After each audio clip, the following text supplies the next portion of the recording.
Good evening, ladies and gentlemen, and welcome to senior night for the Wellsboro Hornet football, marching band, cheerleading, and cross-country team. Tonight we would like to take the time to recognize the hard work, dedication, and commitment these student athletes and parents have shown towards this athletic program.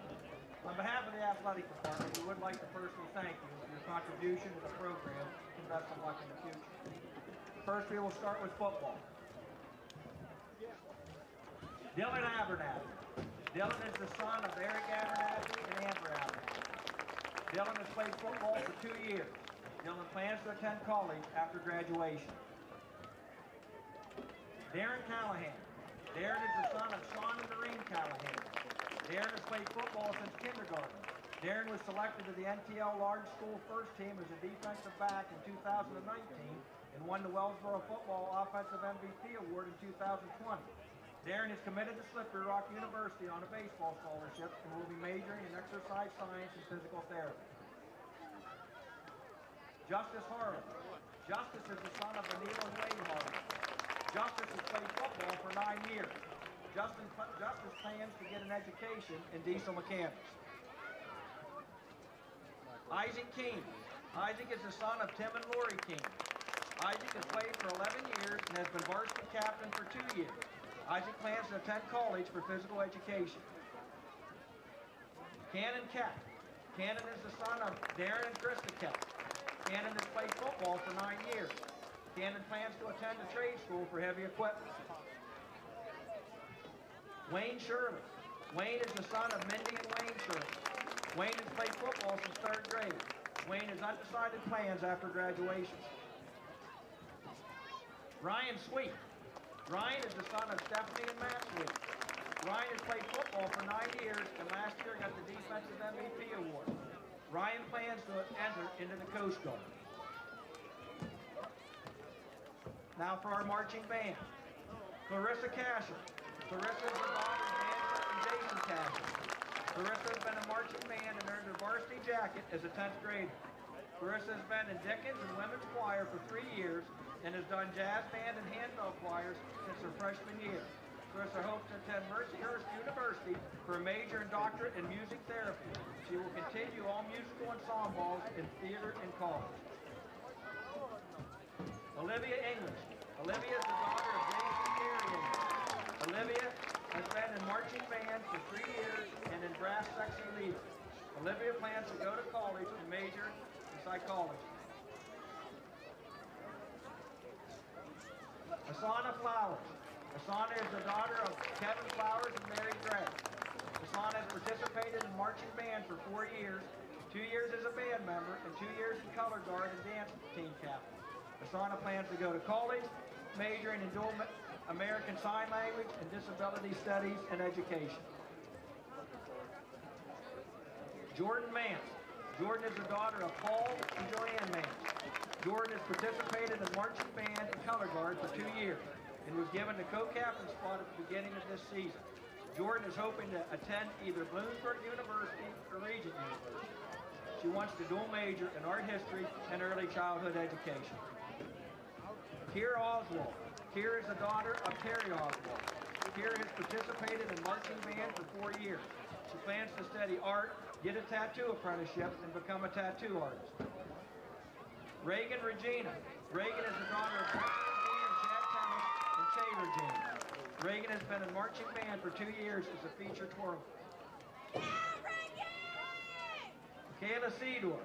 Michaela is the daughter of Michael and Maria Seedorf. Michaela has participated in marching band for 4 years. Michaela hopes to attend Lycoming College, double majoring in English and communication and minoring in creative writing. Greta Tubb. Greta is the daughter of Judy and Wade Tubb. Greta has been in band for 9 years and marching band 1 year. Greta plans on attending college for nursing. Kaylee Weatherford. Kaylee is the daughter of Shannon and John Weatherford. Kaylee has participated in marching band for 3 years. She received the Outstanding Band Front Award in the spring of 2021 and has been color guard captain for 2 years. Kaylee plans to attend college for 4 years. Football cheerleading. Lindsay Hastings. Lindsay is the daughter of John and Aaron Hastings. This is Lindsay's 12th year of cheering, and she has received 2 Coaches Awards. Lindsay plans to attend Clarion University for Bachelor's of Nursing. Emily Perkins. Emily is the daughter of Brandon and Nick Perkins. Emily has been cheering for 10 years. Emily plans to join the workforce after graduation. Cross country. Madeline Bryant. Madeline is the daughter of Sean and Ellen Bryant. Madeline has been on the cross country team for 5 years and captain for 1. She also is on soccer and track teams. Madeline plans to attend a 4-year college to study biochemistry and study abroad. Gabe Gennard. Gabe is the son of Lillis and Jimmy Gennard. Gabe has participated in the cross country for 4 years and received Coaches Award. Gabe plans to serve out the rest of his 8-year National Guard contract and pursue a job in construction engineering.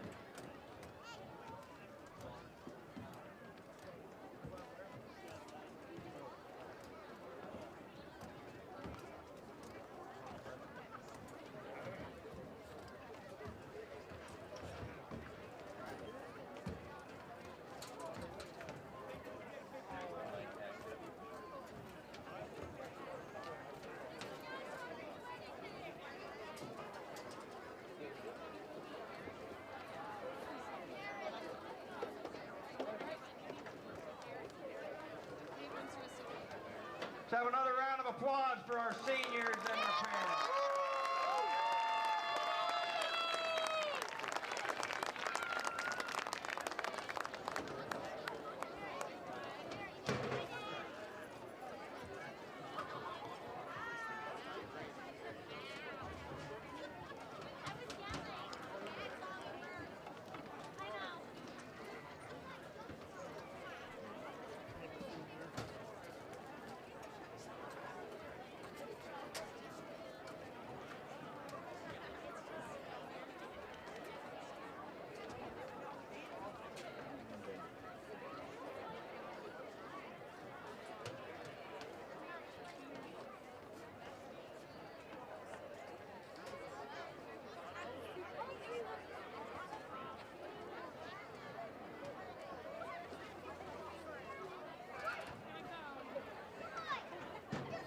Just like to announce that the Booster Club will be doing a 50-50 tonight, with a portion going to the Humble Bumble Project.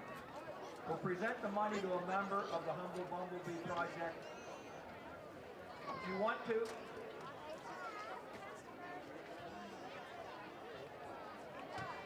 just a little bit about the Humble Bumble Project.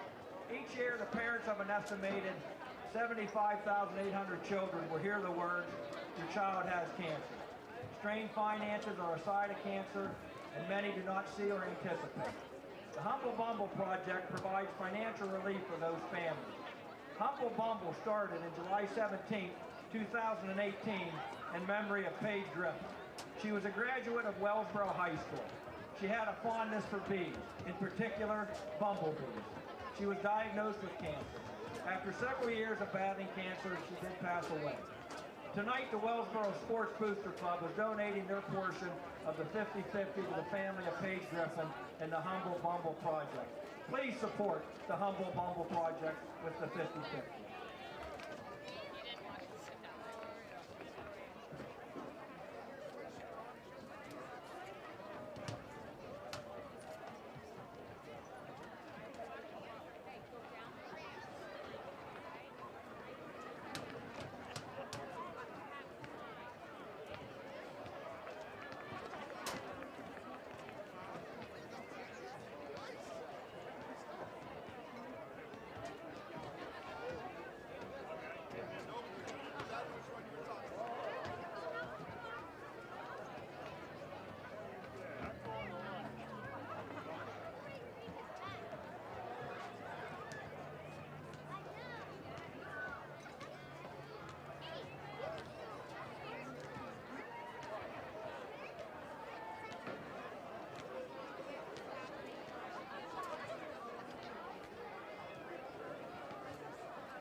Testing 1 2 3. Testing 1 2 3. Wellsboro Athens football in approximately 19 minutes and 25 seconds.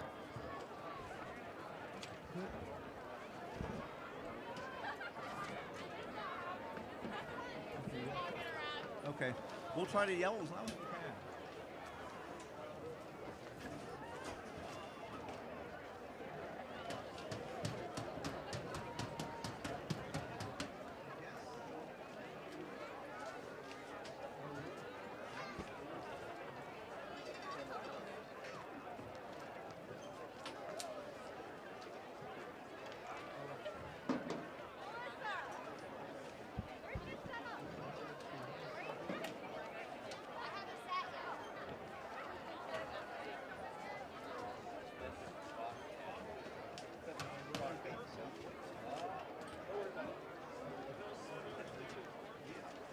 That's what some scoop told me this morning. 5 minutes later, we're getting wet out here. Weren't we riled?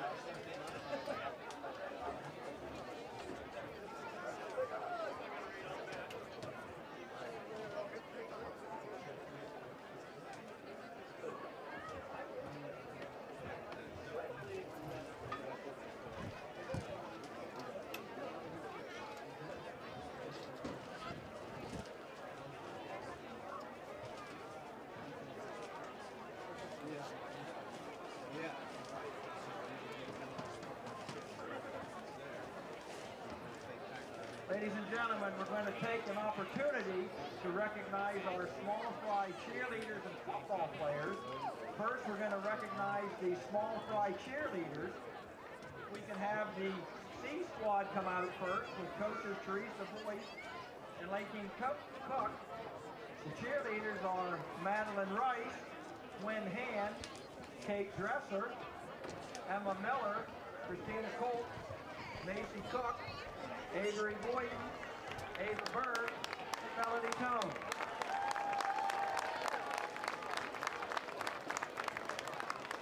Then for our B squad, coaches Jody Stevens and Courtney Mays. Our cheerleaders, Haley Stevens, Maya Rice, Laura Gardner, Maya Reynolds, Kira Heck, Tabor Rodriguez, Kaylee Housel, Ava Williams, Liliana Williams, Lila Root, Natasha Nellis. And for our A-team cheerleaders, coached by Miranda Klein, Tanya Taylor, and Carly Latimer. Ariel Delp, Ava Delp, Mariah Rogers, Alexis Allen, Phoebe Bowen, Sailor Dumb, Emily Hamlin, McKenna McIntyre, Lily Lamplin, Charlotte Martiner, Brooklyn Dean, and Isabella Rowland.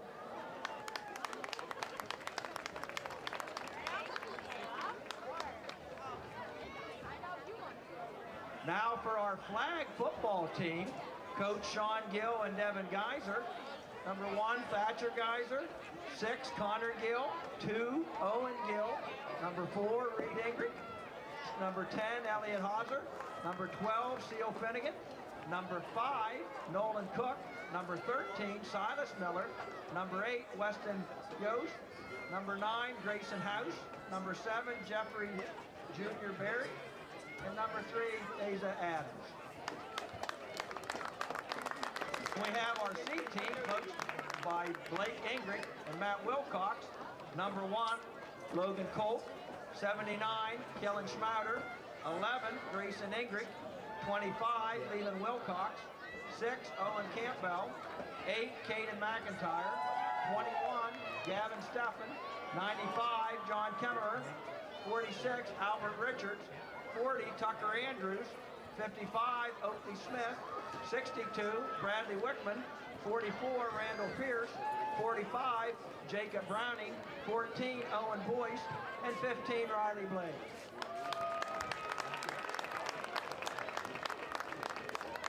For our B team, Coach Tyler Mead, Ashley Jones, and Bart Dowd. Number 36, Isaac Ottbott.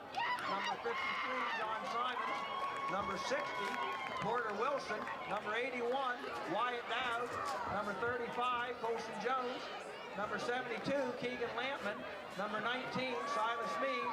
17, Cody Tomlinson. 87, Jackson Vandergrift. Ian Ingrid. 71, Skylar Hayes. 38, Mason Miller. 52, C.J. House. And 16, Colton Carson.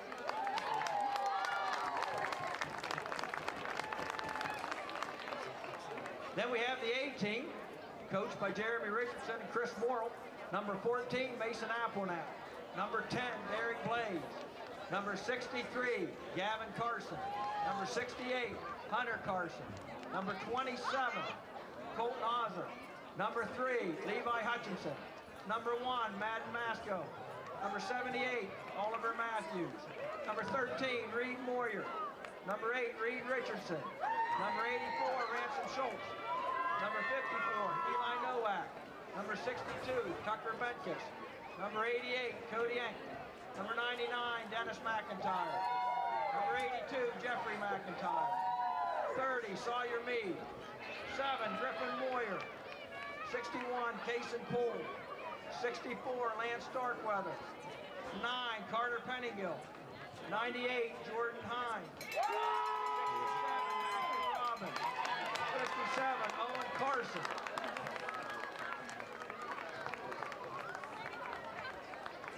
And while we have all of the small fry players and cheerleaders, coaches and others, we would like to take a moment. The small fry organization would like to thank Coach Jeremy Richardson for his many years of dedicated service to the players and the program of the Wellsboro small fry football. Let's give it up for Jeremy Richardson. And now let's give it up for the future of Wellsboro Hornets, the small fry football team and their cheerleaders. Let's go Hornets!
Again, I just want to remind you that our 50-50 will be going to the Humble Bumble Project.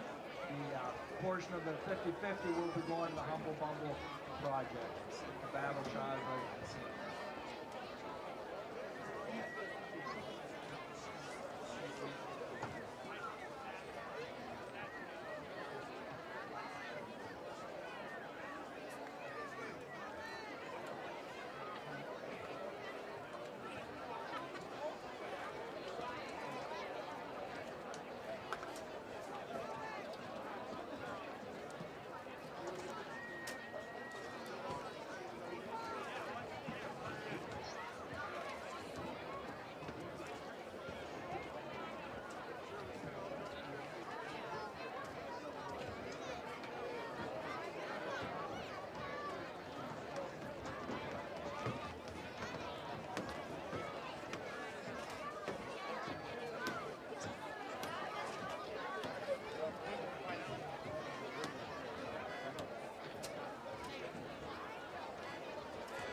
Todd, you get your 50-50? All right, that'll boy.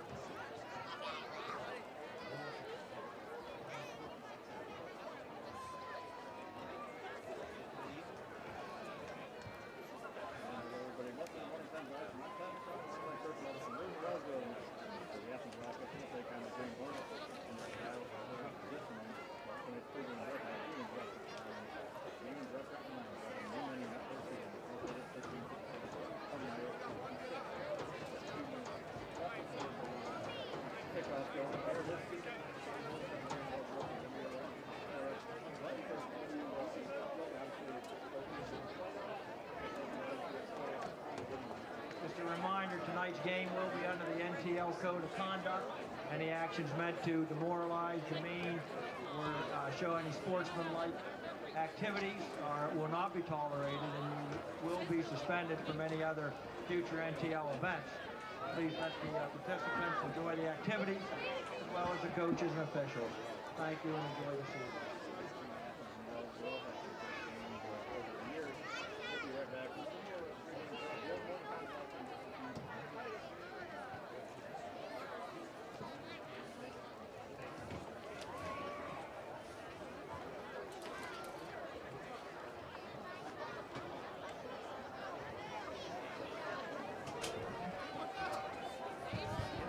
Athens is making their way to the field.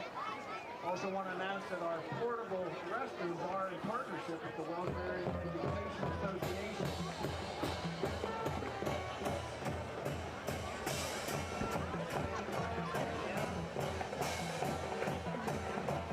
Athens head coach Jack Young, assistant coaches Keith Line, Steve Satterley, Matt Martin, Landon Henry, Michael Hilbert. Good evening, everyone, and welcome to the Blue Ridge Cable Network's broadcast of area high school football tonight From Wellsboro High School, it's the Wellsboro Hornets against the Wildcats of Athens High School. This is Chris Vaughn along with Adam Patterson. And yes, we are back with you for a home football game in Wellsboro. A home schedule for the Hornets that has had more starts and stops than being in rush hour traffic on the Schuylkill Expressway on a Friday afternoon, I think, Adam. This is only the third home game that Wellsboro's had all season. And as of now, it's the last home game they'll have all season. Yeah, it's been a difficult season to get through for the Hornets, but they're still looking pretty good as far as the standings go, as the Athens in the large school division of the NTL, the Athens Wildcats are the third place team and the Hornets are the fourth place team. For many years, the Wildcats come in with a 5-3 overall record, and the Hornets have a 3-3 overall record. But in league play, they both are at 500. Athens has a 3-3 record in league play, and the Hornets are 2-2 in league play. So you can see it should be a good football game tonight with two well evenly matched squads. And I alluded to the fact that right now this is the last home game for Wellsboro and our last broadcast of the season. However, we're going to throw the caveat out there. We might be back with you in 2 weeks. Because right now, Wellsboro, despite the fact that they're only 3-3 on the season in this COVID-shortened season for them, they are the 5th seed in AA football right now. And if they would move up to the 4th seed by the end of the year, they would actually get a home game in the first round of the playoffs. Right now, the 4th seeded team is South Williamsport, but that's a team that Wellsboro has beaten. And right behind South Williamsport and Wellsboro is Sayre. And Sayre plays South Williamsport, ironically, tonight at Sayre. So it's really anybody's guess. But if Wellsboro takes care of their own business, Adam, wins tonight, wins against North Penn Mansfield next week, the fact that they own a victory over South Williamsport could possibly position themselves into the higher seed. Well, and the other thing to factor in, Chris, is the points for beating a team that's a higher seed or a higher classification, which both Athens and North Penn Mansfield would be in a higher classification than Wellsboro, so they would get extra points for a win. So right now, these are important football games. You might think, wow, 3-3, yeah, it'd be great to finish above 500, but you're still looking at a playoff spot, and you're still looking at possibly a home game. That's what 2 wins will do for you right now this COVID-shortened season. Wellsboro was able to get back onto the right track, and I guess kudos to everybody at Port Allegheny and to Wellsboro. Several weeks ago, homecoming was COVIDed out against Towanda, but they wound up with a game at Port Allegheny within 24 hours, and we'll pause on that thought as everybody rises with pride for the national anthem.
The Hornet Marching Band with our national anthem, but as we were saying before, Wellsboro lost their homecoming game against Towanda, but then within a matter of hours, they were able to pick up a game with Port Allegheny High School on the road, and they were able to win that game, and then last week they were able to take care of Wyalusing. So the Hornets, since our last broadcast when they ended it with a loss to Canton to fall to 1-3, now come back at 3-3.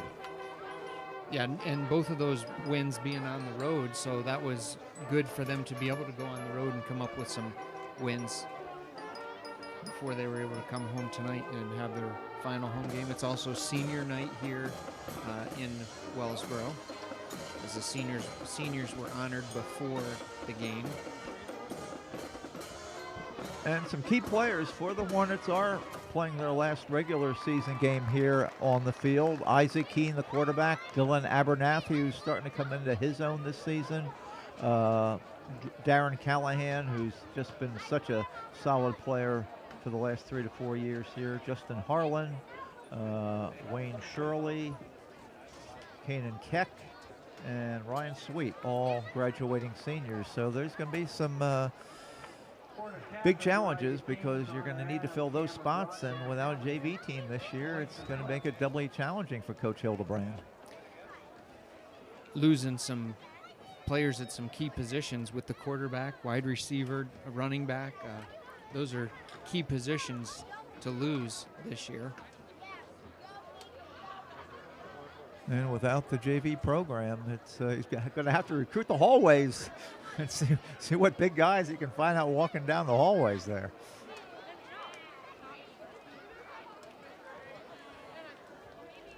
Athens won the toss, deferred to the second half.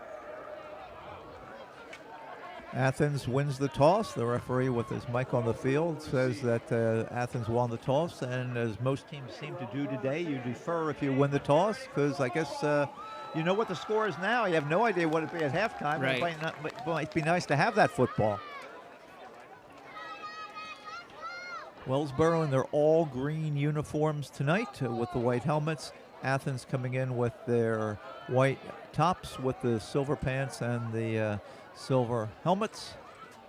Nice little crowd on the Athens side. Athens, the largest school in the NTL, at least in the northern part of the NTL, certainly the largest of the districts.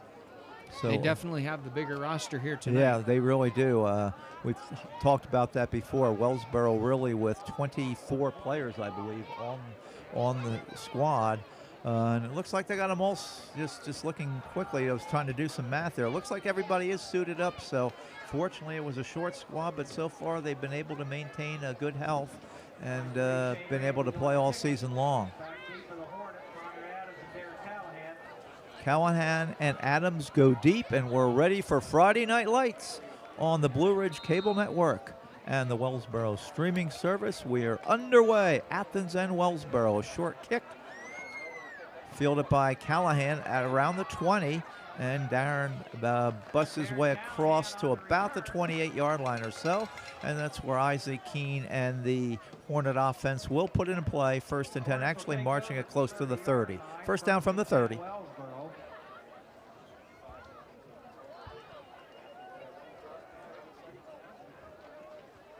And I know the last time we were in Wellsboro, Chris, we talked about Wellsboro not scoring a touchdown in several quarters. Well, they were able to do that on the road, and we'll see what they can do here to start the game tonight. Yeah, real good point. That those two games against Port Allegheny and Wyalusing, hopefully giving the offense a boost of confidence. Keene on a keeper there on the first play, sizing up, I guess, the defense. Looks like he's going to pick up one on the play. Tackled on that play by Troy Jennings. Pick up about a yard or so. So 2nd down and 9, conservative play on the first call.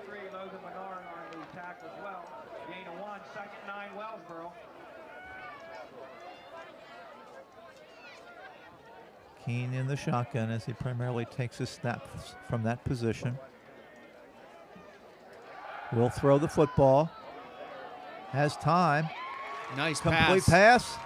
Down to the 40, 35, 30, 25. They're going to wrestle him down, but not before the pass is completed to Jack Poyer. Jack Poyer coming out to the kicker, gets the first down for the Hornets and then some. Probably a bigger play than they had against Canton 3 weeks ago. And the offensive line gets a lot of credit on that play because they really gave Keene a lot of time to throw the football. Jack Poyer, who is certainly not one of the main receivers, but Jack comes up huge on that play. Connor Adams brings it around, trying to get around the corner, and gets to the 7, it looks like. Gain of about Shane Reed brought down a running back as Connor really had a full head of steam there. Yeah, it looked like he was going to be able to get there, but Reed was able to slow him down. Yeah, he really hit that line with a full head of steam there, and just good tackle by Reed, because it looked like he was going to be able to blast his way through for the touchdown.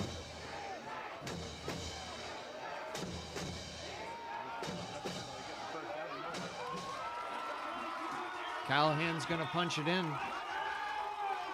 And as Steve Adams says over the microphone, touchdown Wellsboro. Darren Callahan, the Slippery Rock product, gets the touchdown as Wellsboro, who didn't score at all against Canton, comes down with authority in their first series. And the man who made most of that possible with the big reception was Poyer, and he will get the opportunity to add the 7th point. Adams holds. The kick is perfect, and in less than 2 minutes, Wellsboro did what they couldn't do in 48 several weeks ago, as they get onto the scoreboard, and that's got to be a real confidence boost for the offense, and kind of Athens got to think about regrouping here a little bit. Well, I'm sure Coach Hildebrand is glad with Wellsboro taking the ball to start the game and marching right down and getting the touchdown right off. It gives them, like you said, good confidence and can build some momentum in the favor of the Hornets. Now they just need to come out defensively and try to stop Athens. Athens is a strong scoring team. The Wildcats behind Mason Lister, their fine quarterback, also an excellent basketball player, I might add. And J.J. Babcock, also a excellent basketball player for Athens as well. Just like Wellsboro is dotted with so many strong basketball players on the football roster. Several of the key components to the Athens basketball fortunes are also some of their top football players. So Poyer, who's been busy, kicked an extra point, caught a long pass, and now he's going to kick off. And that's all in the first 2 minutes.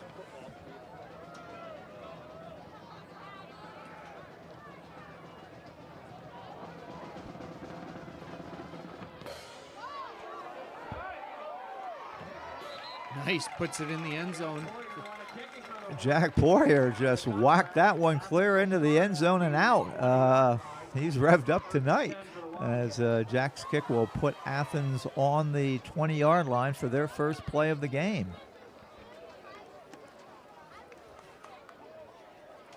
Veteran head coach Jack Young, I'm sure he's been in many situations where the opposition has scored first, and so no reason to have his team a little riled or anything like that. I'm sure it'll be a cool, calm, collected Athens squad. Lister back, hands the ball off.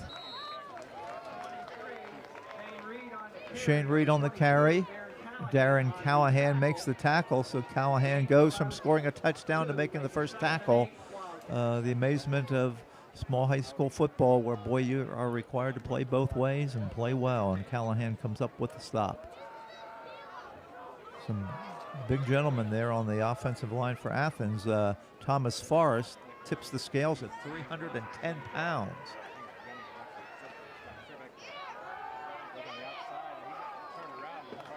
Lister's pass incomplete. Callahan was the closest one to that ball, and quickly a 3rd and 9 situation brewing.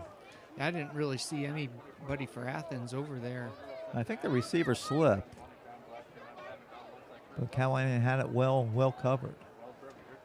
3rd and 8 Wildcats. And last thing you want to do after a lightning strike early score is to have to surrender the football back in 3 plays. So key 3rd down here early for the Wildcats. They dump it right out, and the pass is caught, but he's not going to get enough yardage. That's J.J. Babcock. Nice tackle there by Wellsboro, as Dylan Abernathy denied the first down. And it looks like Athens is going to go back into punt formation.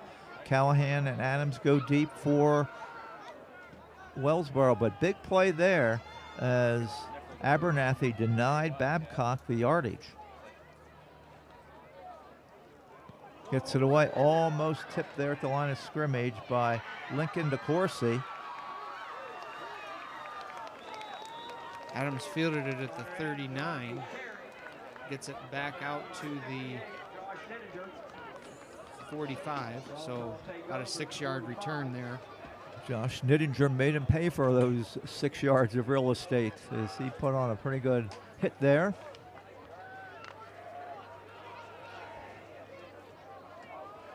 But we'll see Adam with the Hornets dial up here with the 7-0 lead.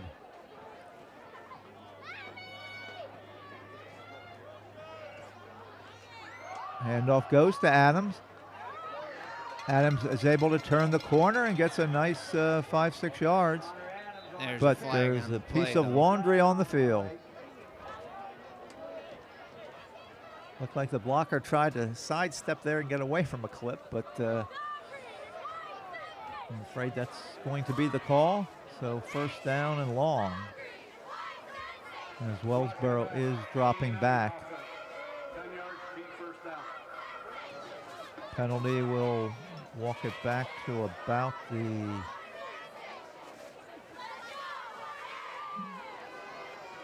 they're going to walk it back to the 34.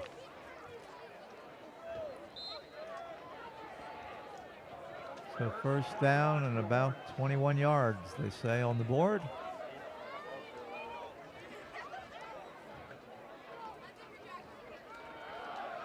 Keene tries to makes a nice little run out of it. Didn't look like Isaac was going to get that far on the play, but he did. Troy Pritchard, another Athens basketball player, comes up with the tackle.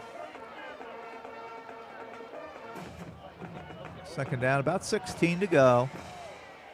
With 8 minutes exactly to play in quarter number one, Wellsboro scored first to take the 7-0 lead.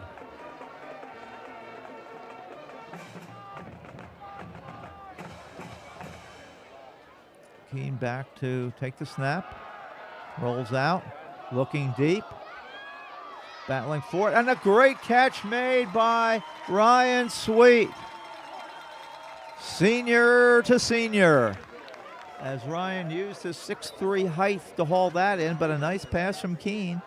He put the ball up in the air high enough that Ryan was the only one who could come down with it. So two big pass completions here, one to Poyer and one to Sweet, and it's resulted in another first down on the 28-yard line. 33-yard pickup there for the Hornets.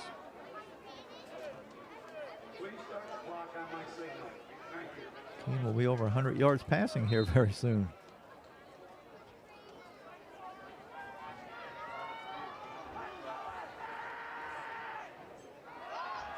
Rolling out again.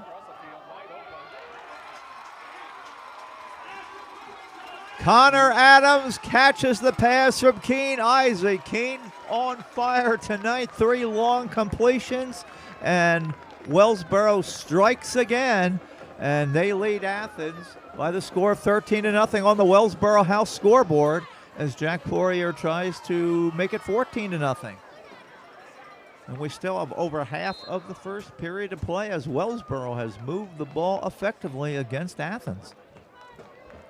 And Athens has played good defense this season.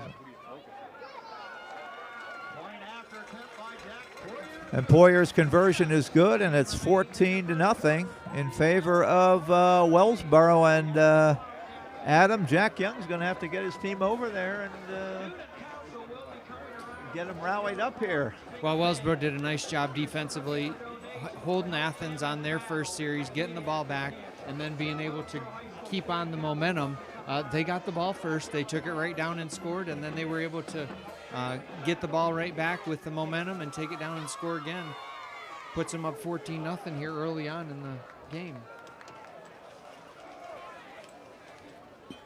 Well, we haven't had it yet this season, but everyone who's value conscious out there, remember, if the Wellsboro Hornets win tonight's game, 20% off the remainder of the evening and all day tomorrow at your Wellsboro Pizza Hut. All you got to do is say you sold in Blue Ridge, or go in and say Wellsboro wins, and that's going to be good enough. 20% dine-in or takeout from your Wellsboro Pizza Hut should the Hornets be victorious.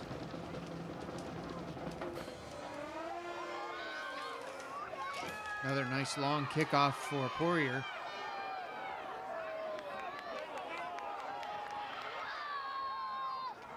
Carter Rude on the return.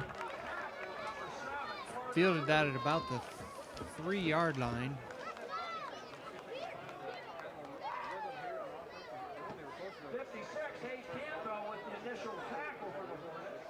Looks like it's going to be 1st and 10 Athens at the 19-yard line.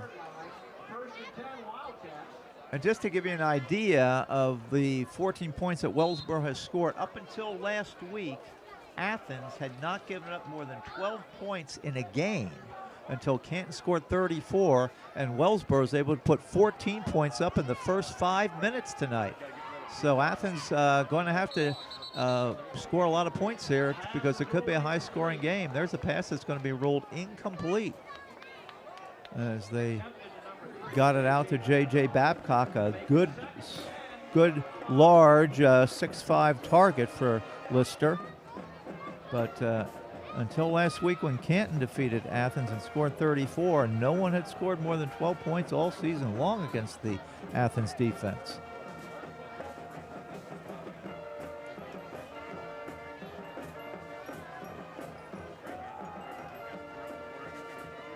And off on 2nd down. Short yardage pickup. It's going to be Reed again. Yeah, Shane Reed on the carry. Picks up about 5 yards. I'd say 3rd and 6, third and short 6 or a long 5. Can't go wrong with that. That's right. That's right. Giving a little leeway there. So again, Athens does not want to surrender the ball on a 3 and out. Key 3rd down. And it's going to be a key 4th down as Ryan Sweet blows that play up. Shane Reed took the handoff, and Ryan Sweet was right there to blow that play up. And just like that, Athens has to punt again. Conservative play call there, I thought. Well, you're not deep in your own territory, but you're in your own territory, and I would have thought they would have tried to look something different. But so back it comes to the Hornets. There's the punt, fair catch by Callahan. He makes it with a Athens player breathing down his neck, but he's able to make the fair catch. So Wellsboro gets it back. 5:46 to play in the first quarter. They've already put up 14, and Adam, they're looking awful good. good starting position again.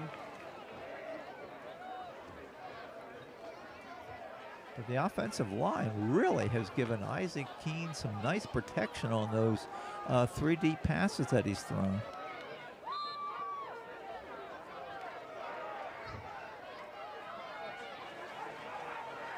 Sending Adams in motion.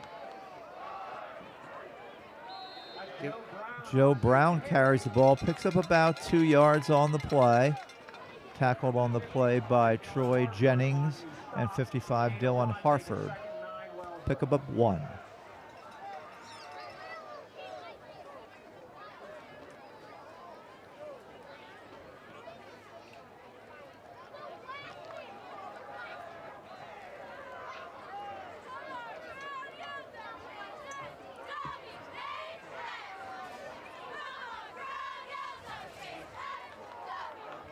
Callahan drifts out of the backfield to take a receiver's position on this play. Fake the handoff. Again, now there's a blitz coming, but Keene's able to take off, and Keene is going to be wrestled out of bounds after a couple of yards.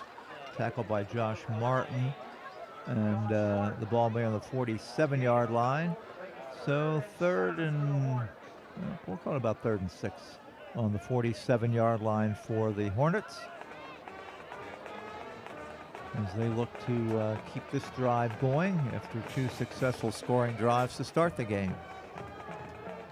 Athens doing a little bit better job getting in there and forcing him to move. Yeah, you're right. That was really the first concentrated pressure Athens been able to get on Keene here. Isaac rolling away from any pressure, rolling out, throws his pass, completes it easily. As Keene was able to zero in on Adams, and Wellsboro marches right down to the 37-yard line. 16-yard pickup on that play.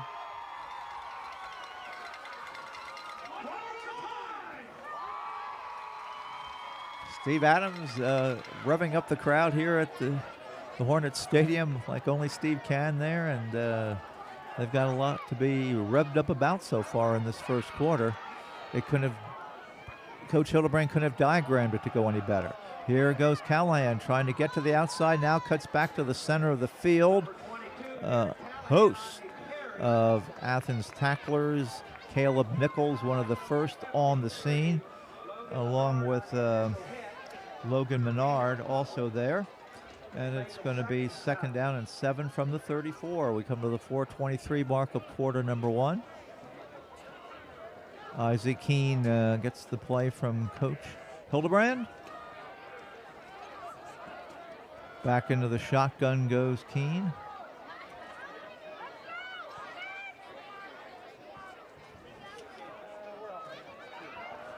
Pitch back, there goes Callahan. Callahan at the 35 will be dropped down on about the 33.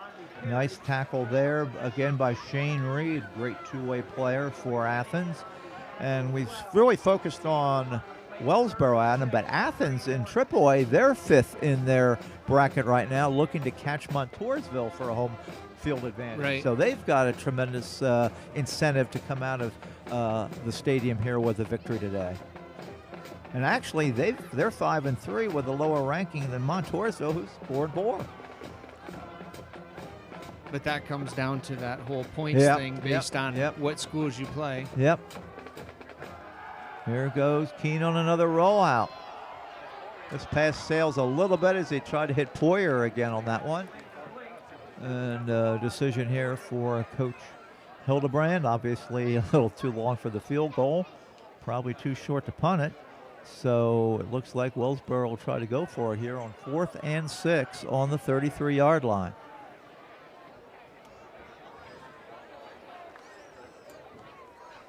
Poyer's a good kicker, but I don't think they probably want Jack out there on about a 50, 51-yard attempt. His longest is 31, so. Maybe if you had the game won late in the 4th quarter, you'd take a shot.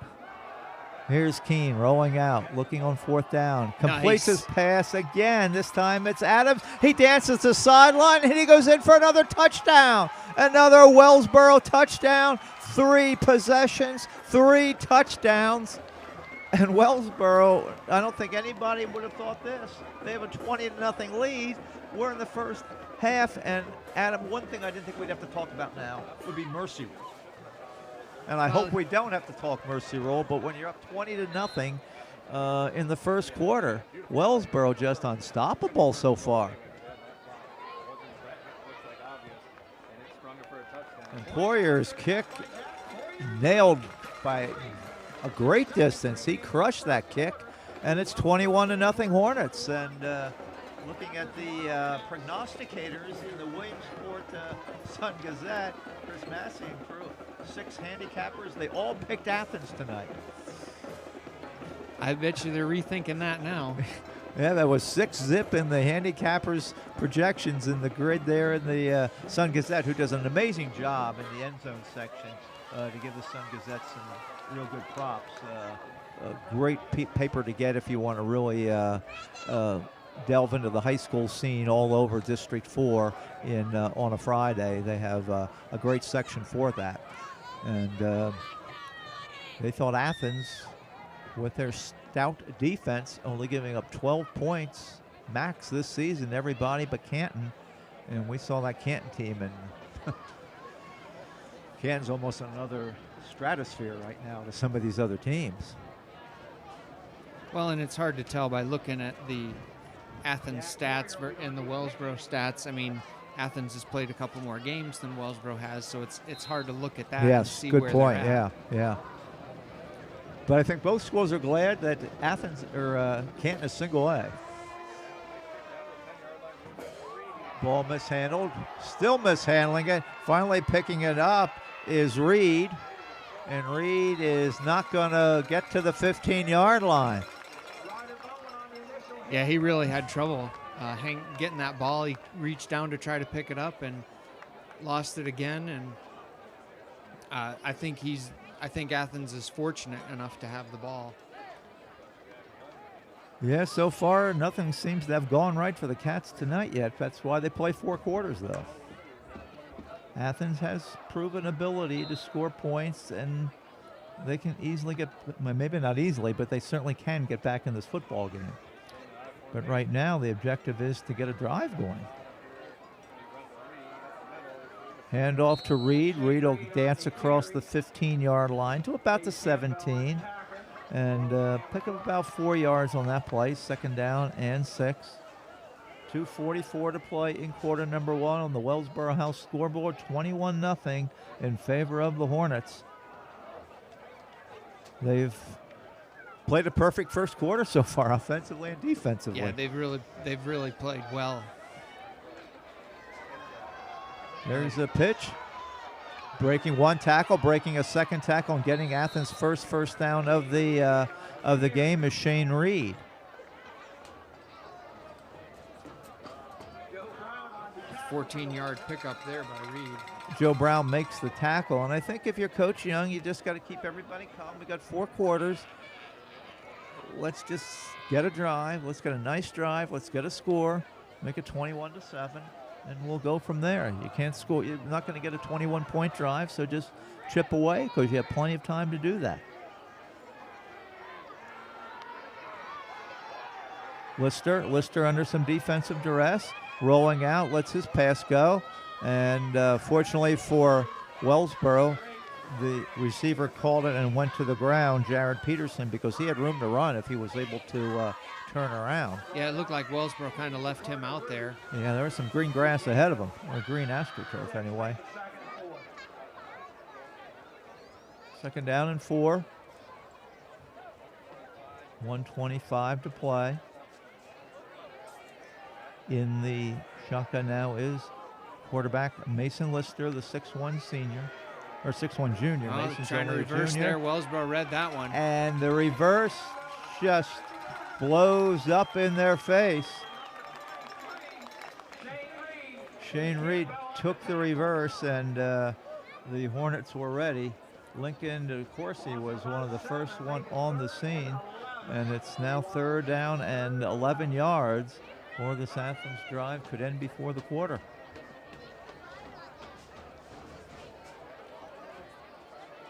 As that reverse did not fool the green-clad Hornets on that one. 3rd and 11 for Lister. He's getting pressure. He's being chased, and he is going to go down. A late penalty flag comes in, though. I don't know if somebody might have inadvertently grabbed the face mask. Loss of 9. Loss of 9 as you say on the play. Ryan Sweet really blew that play up first. But I'm not sure if possibly a face mask was grabbed there. That would be my guess. No indication. Legal helmet contact. Ooh. 58 defense. 15 yards. Repeat 3rd down. A legal contact with the helmet by Cameron Brought. And I'm assuming that probably carries with it an automatic first. Official didn't say automatic first, but. He said repeat 3rd down. Oh, repeat 3rd down. Okay, so that is not an automatic first down. So because of the previous play that didn't work, even though they mark off the penalty, it's still going to be 3rd down and about 5-6 yards to go for Athens, but certainly a much more makeable first down opportunity than they had last play. So 3rd and 5 for the Wildcats. This could be the last play of the first quarter. Lister back, throws his pass, and it's intercepted. What a way to end the quarter. Intercepted by Keene. And what a way for Isaac Keene to end the quarter. 2 touchdown passes, over 100 yards passing, and let's intercept the pass to end the quarter. But actually, we don't end the quarter yet. They didn't run it off. It's 1.6 seconds, so with the change of possession, we don't have the first quarter coming to an end just yet. But Isaac Keene doing it all out there, and now Wellsboro in position to knock in another score in this game. They have it on the 24-yard line.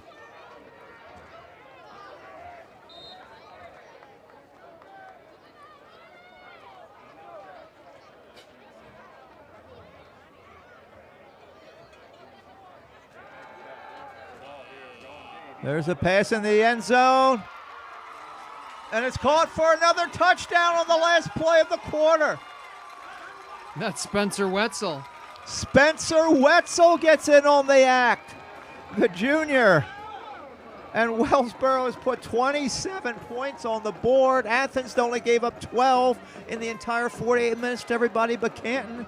And they'll have given up 27 to 28 points in the first 12 against Athens, or against Wellsboro, as the Hornets have pitched a perfect game so far. And Poyer's conversion is strong as usual, and after one period of play, Athens just has to wonder what in the world has hit them tonight. 28 points for the Hornets after one period of play. And, wow. Coach Hildebrand could not have designed this up any better, and I'm sure if you would have said, Coach, you're going to be up 28 to nothing after the first quarter, he certainly would not have believed you. Well, the nice thing about it is he's had some short fields, but he's been able to go to 4 different receivers. Keene has, unofficially, I have him 6 of 7 for 188 yards here in this first quarter. And the pass plays that he's had 3 big touchdown plays, a 28, a 33, and a 24-yarder. And 3 different receivers, right? Well, 2 of them went to Connor Adams. Right, 2 and to the Connor other and 1 to Wetzel. Yeah. But he's had 4 different receivers here in this first quarter. Yeah, the big catch that Poyer scored. Jack's going to get worn out here as he's ready to kick off once again after, I guess the only thing you can say right now, it's good Athens will get the ball to start the second half right now. Again, Coach Young's got to just get a good football team. Athens is 5-3, so this is not a bad football team that Wellsboro put 28 up against.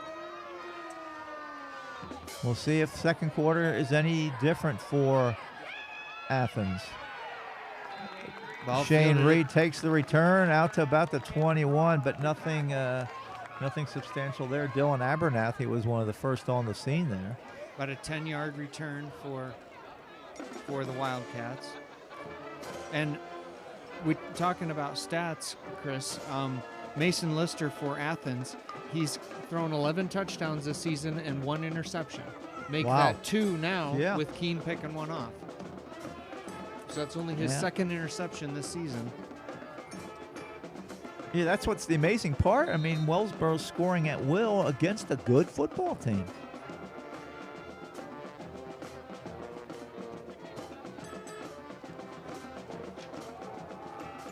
Handoff to start the second quarter, and that play with Shane Reed carrying the pigskin results in little or no gain. Joe Brown and Hayes Campbell on the tackle for the Hornets, and we'll call it 2nd and 10.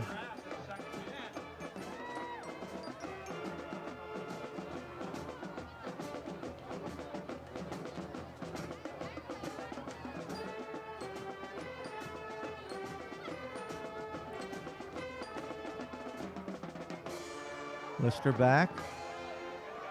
Lets it go. Completes his pass out to about the 33-yard line. That should be enough for a first down. That was a nice look getting Reed out of the backfield. Pickup of 11. Athens does pick it up, and you're right. Good read there by Lister to find Reed. Cameron Brought made the tackle there.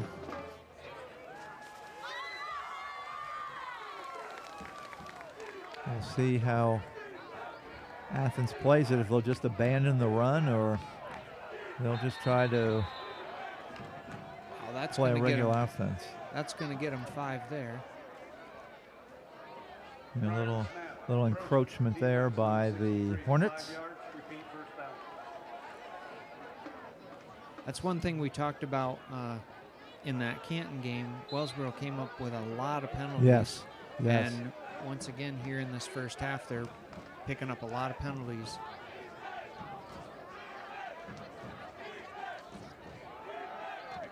Reed again. Reed turns it upfield. He'll be short of the first down. Good pop there. Brown on the tackle. And Ryder Bowen. Ryder Bowen also arrived on the scene there for the Hornets as well. And it'll be second and short. Well, second about 2, which I'd say would be second and short. Again, I'm sure Coach Young's saying, let's just get one score, settle things down. I think he'd be happy with a first down. Well, that first down is going to be a lot harder to come by, as the Hornets all over Lister deep in the backfield. He had no chance. Justin Harlan, he's the first one there on that play. And you were saying about that first down now? Loss of about 10 there.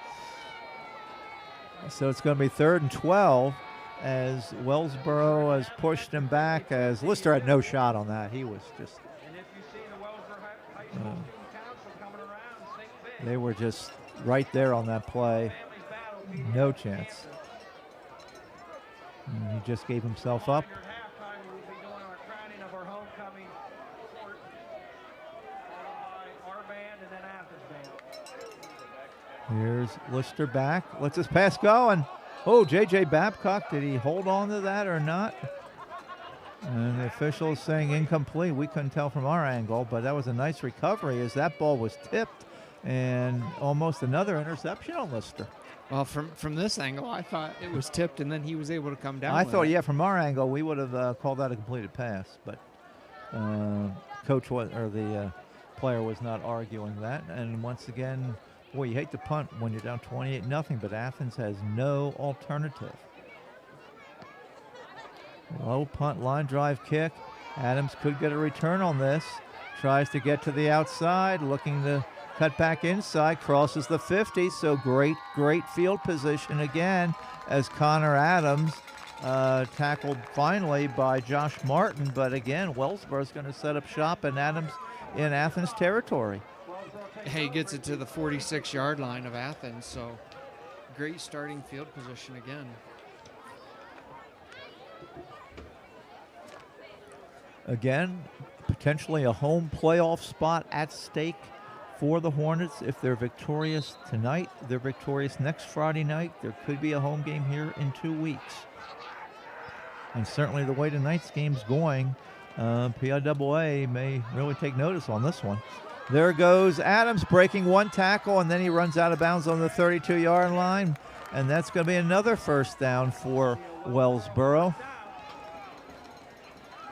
There's a 14-yard pickup for Adams. As Wellsboro's just racking up the first downs. 8:40 to go in a perfect first half if you're a Wellsboro fan. Anything but a perfect first half if you're an Athens fan. But no one saw this coming. We thought we had a really tight game for you tonight, and we still might.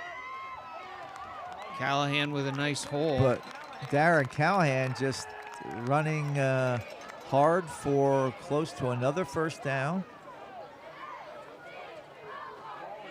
And actually it'll be down. Apparently there was a fumble on the play. I did not see that. Did you see that, Adam? The Athens offense is coming on the field. I did not see Darren fumble the ball. But that could be maybe the spark that the Wildcats might be looking for. So it is Athens ball on the 21-yard line as the ball came loose before Callahan hit the ground. And apologize, we don't have who recovered that for Athens because frankly we didn't realize there was a fumble. See if Lister can take advantage of this. Pass for Babcock. Babcock may be 6'5", but he needed to be about 6'8" on that one. Bit high on that pass. Second down. Well, that's the first time Wellsboro's been stopped today. Yeah, and that was just the turnover that stopped him. not sure that Athens would have been able to stop them had they not turned it over. They had a good drive going there. And there goes Lister, and he gives himself up again. And Ryan Sweet just bursts through the Athens blocking core, and they're back on the 10-yard line now. And they got to get out to the 31. So it's going to be 3rd and 21. 3rd and 21 for the Athens offense. Oh, my. 3rd and 21 for the Wildcats. Defensively, Wellsboro is really playing tough here in this first half. I mean, Lister hasn't even had a chance to escape. He's just giving himself up. Yeah, couple Which is good smart. sacks for the Hornets.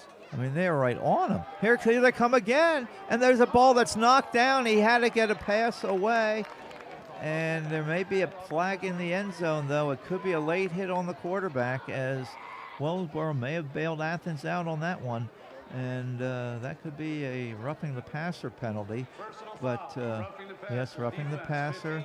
15-yard penalty, first down. So instead of a punt from the goal line, Athens will be able to work out a first down and maintain possession of the football. And that's one that Wellsboro just gave Athens because they had that locked up. But Adam, you were talking about the penalties. Yes. There's another great example. Youthful enthusiasm. So the ball. Couple 15-yarders and a 10-yarder already here in this first half. Yeah. So And Athens has yet to have a penalty. So we'll see if Athens can take advantage of this opportunity. And there's another flag on the play. They do pitch the ball off there. They pitch it off to Carter Rude. Rude will run it out close to the 30, but we'll have to see what this call. And you said there had not been any penalties against Athens. We may have just found our first one.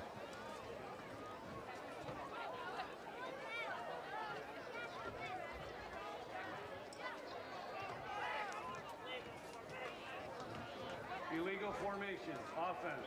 5 players in the backfield, 5 yards, repeat first down. So there's their first Yep, one. illegal formation is the call. It'll be 1st and 15 now for the Wildcats, as they have to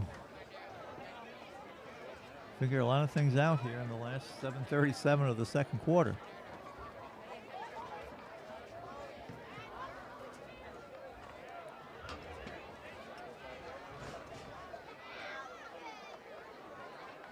Officials still discussing this 5-yard penalty like it's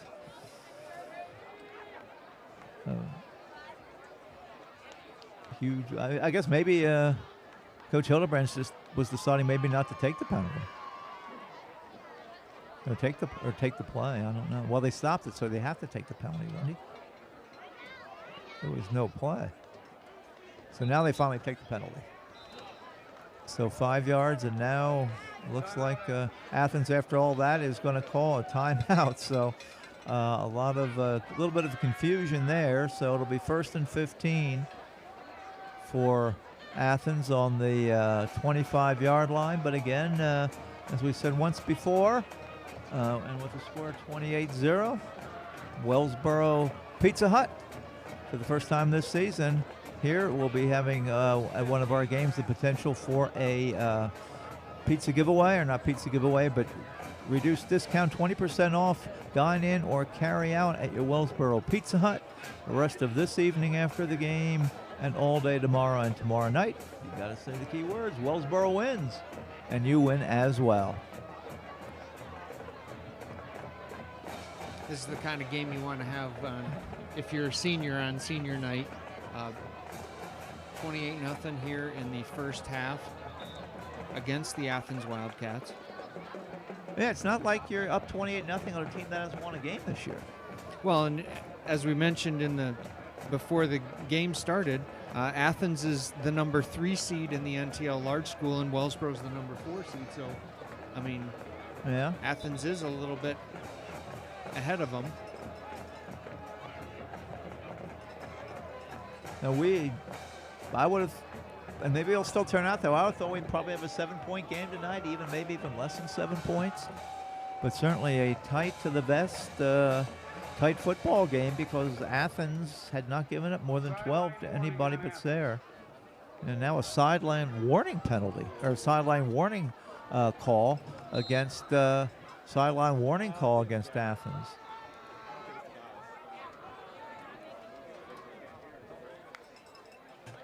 So here's Lister. Here's the rush again.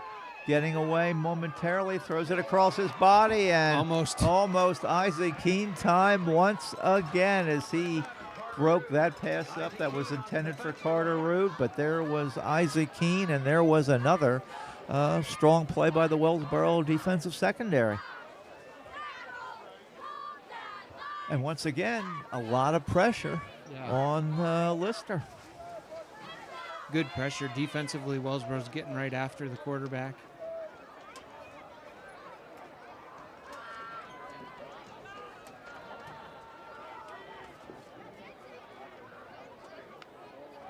Lister's got to have his eyes on Keene again. Oh, and here's another sack. And he gives himself up again close to the goal line.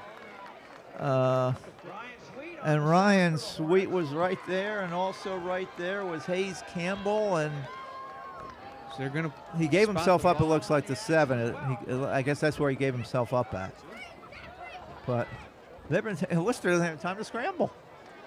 So another 13-yard loss. You have the number of sacks now tonight? I don't. Okay. I don't. I think that's probably at least 4. Yeah, there's been several here.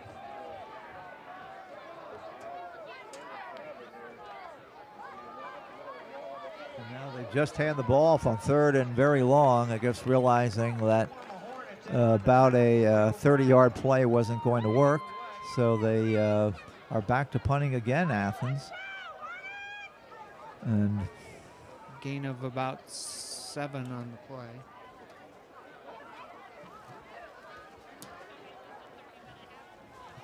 But right now they have negative yards rushing the ball.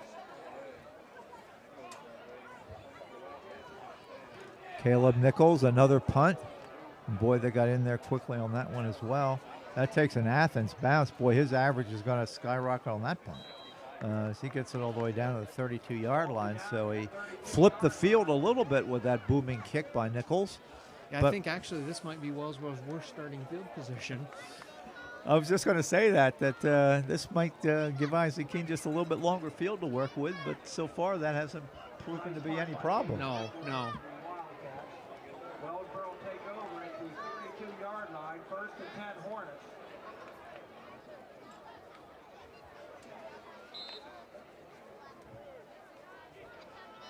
You're just joining us. Wellsboro leads Athens 28-0 in this, the 6-minute mark of quarter number 2. It has been all Hornets over the Wildcats all night long. And breaking through the line for a first down was Joe Brown. He needed about one more shrug off of a defender, and he could have been gone on that one as he rushes for a first down out to the 46-yard line. Another 14-yard pickup.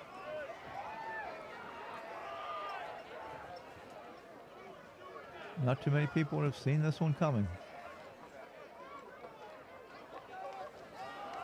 Handoff goes to Callahan. Callahan slips a defender, slips another defender, and gets down to the 38-yard line. Tackled on the play by Troy Pritchard. And the chains are moved again, Adam, and another first down for your Hornets. 16-yard pickup there by Callahan.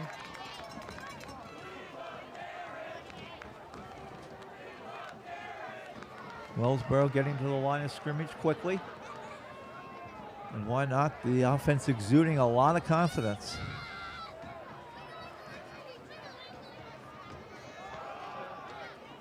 Adams slips through and he gets down to the 30-yard line. Tackled on the play by Matt Mockmer and Shane Reed. Reed and Mockmer on the tackle, but not before he picks up about 8 yards. A healthy run on first down. So now you have 2nd and 2. So pretty much you can call whatever you want on 2nd and 2. Wellsboro changing it up a little bit on this series, Chris. They're going to the ground where in the past they've been going through the air. Yeah, right. Ground and pound on this series. taking time off the clock as well. And there goes Callahan as the offensive line continues to do their job, as Darren will get the first down. That'll move the chains, and that'll move the clock. Gain of about 4 on that play. So first down now on the Athens 26, 4:10 to play. Wellsboro has all their timeouts, so with 4 minutes to go, certainly plenty of time to do whatever they want to do offensively. And Brown takes this handoff. He gets away from 2 players and keeps going to the 20-yard line. My goodness. They had him stopped on about the 25, and Joe said, no, you don't. I'm not stopped here on the 25. I'm getting to the 20. 2nd and 4, Hornets. 40 seconds remain till halftime. Remember, at halftime, we'll be doing our crowning of our king and queen from our homecoming from a few weeks ago. A lot of things will be happening at halftime tonight. They'll be crowning the king and queen, so we're going to step away at halftime so you can watch that. And also then performance by the marching band. There's a pass into the end zone and breaking it up nicely there. That was a nice look there. Jaden Wright. Boyer was right there but covered well. Yeah, Wright was in the right spot on that play. And now it's 3rd down and about 4 yards. Certainly 4 down territory if the Hornets wish to do that and not go for a field goal. They have easy time of deciding if they want to go for it on 4th down if necessary. But Connor Adams will say that's not going to be necessary. We'll just pick up the first down. And that is a first down. And the clock will run again. 3:06, but again with the full complement of timeouts. Still, there's plenty of time for anything that the Hornets want to do.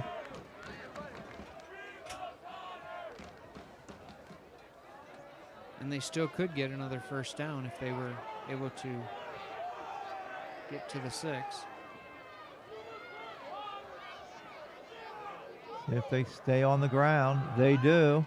Callahan crosses the 15 to the 4-10. He pounds the turf. Thought he had another seam to run to go, but he did not cut to the inside there. Jared Peterson makes the tackle. 2:24 to go now. Still ample time, and Wellsboro choosing not to use any of their timeouts yet.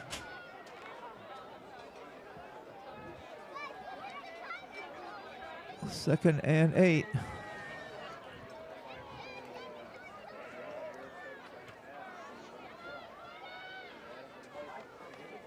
There goes Adams. Adams cuts back. Adams to the 5. Nice Adams change of spins direction away. there. Adams scores a touchdown. 3rd touchdown of the game for Connor Adams. 34-0 Wellsboro.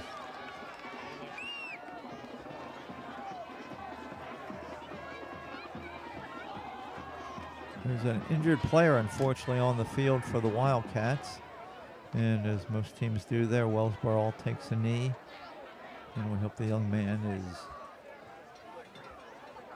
not seriously hurt or anywhere close to seriously hurt. Hopefully he'll bounce up here in a moment. Well, that was a nice change of direction by Adams, came right across the center of the field, and then he turned and came back the other way.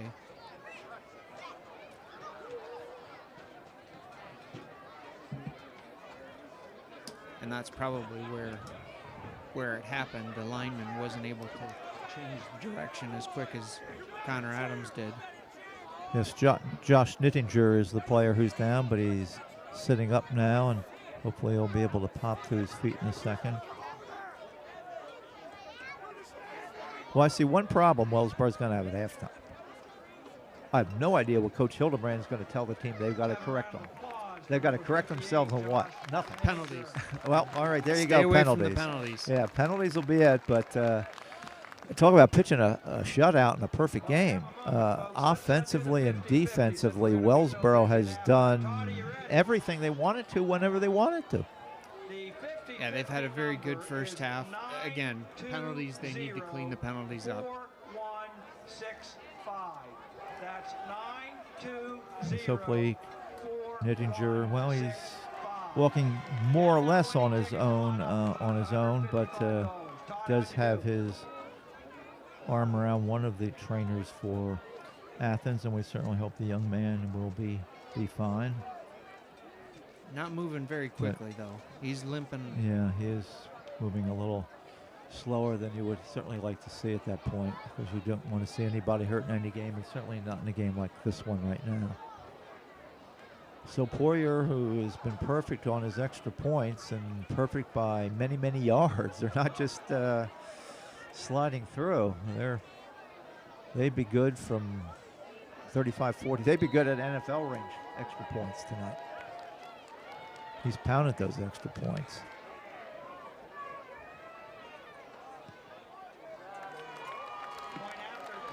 Point after attempt is perfect by Poirier. He's been perfect. The Hornets have been perfect. And other than penalties, there's not much Coach Hildebrand is going to have to talk to the team about at halftime.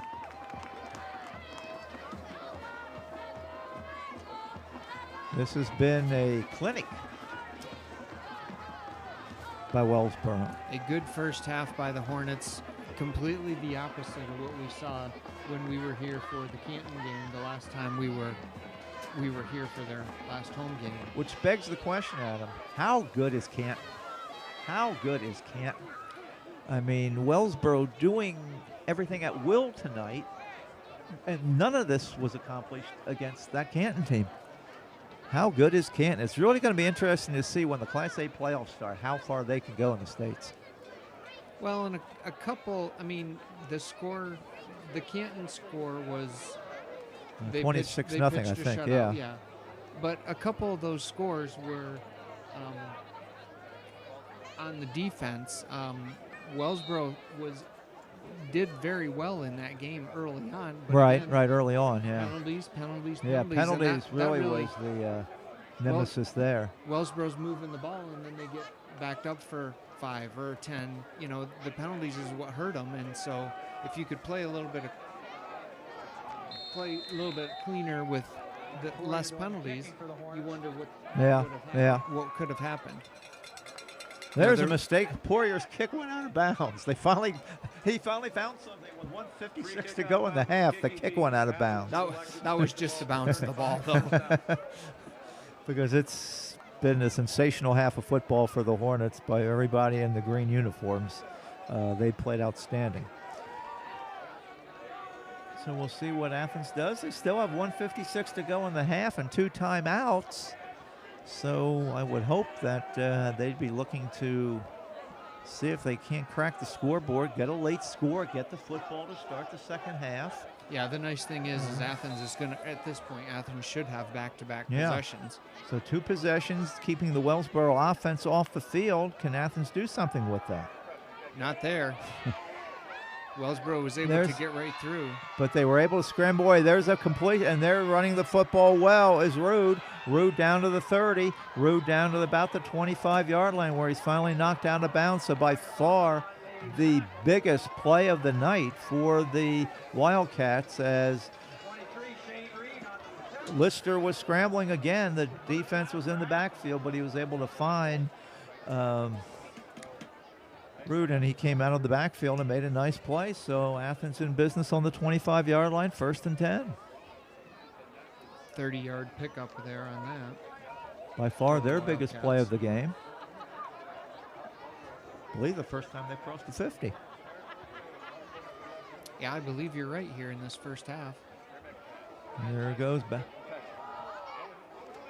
Lister's pass complete, and Athens on the doorstep as Carter Rude on the receiving end of this pass by Lister, and Athens all of a sudden might be able to parlay these back-to-back possessions into possibly a score and maybe a second score, but they still have 7 yards to go in order for that to happen yet. Reminder, we will be doing the Wellsboro Homecoming Coronation and Award Ceremony at halftime.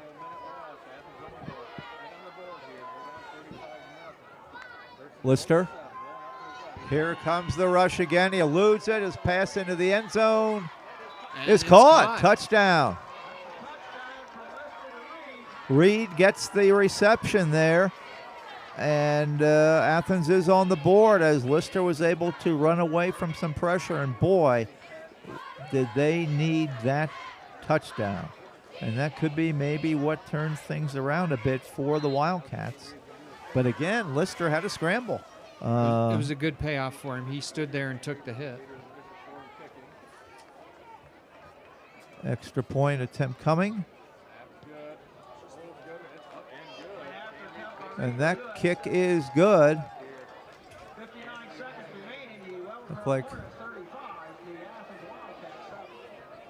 Reed's extra point is good, so it's 35-7. Now the next question is, Wellsboro's got 59 seconds and 3 timeouts. So the way they move the ball, will they sit on it for the last minute, or will they try to do something in the last minute of the half? I guess maybe where they take the kick to on the kickoff might do some of that determination for the coach. But big score by Lister and the Wildcats.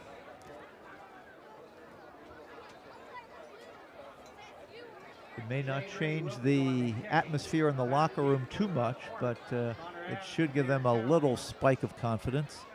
Well, and it'll avoid the mercy rule to start out the second you're half. Right. Yep, that's what they've been staring at. It was 35-0. So this way, that's a good point, because that way the clock won't just automatically be running. Yeah. They'll prevent that from happening. And there's a deep kick. Field by Adams on the 8. Adams to the 20, cuts back at the 25, eludes one tackler to the 30, eludes another one to the 35, out to the 42. And now Wellsboro may decide that they have enough time to try to put some points on the board and not just run the clock out. But there is a flag deep in the Wellsboro side of the field, and the officials already walking backwards, so that might decide what they want to do with the last minute. A block in the back on that play. And it takes a big Connor Adams return off the boards, and now with the ball on the 15-yard line, Adam, I'd be shocked if they didn't just run the clock out. I still think you try to run the ball. Just make sure you don't fumble it. Right. I still think you try to run the ball.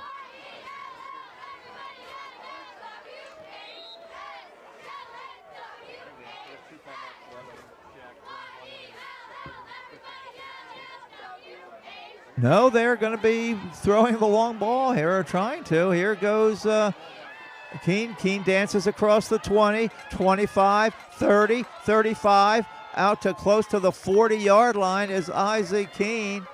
Wow, they were looking to put the points on the board even though they were 85 yards away from the goal line. And he gets out to the 39. Wellsboro stops the clock, 34.5. But again, they have all 3 timeouts remaining, so they can use the whole field. They don't have to work the sidelines. I'm a little surprised. I thought maybe they'd be conservative and not try to do too much, but the way they move the ball on offense, why not?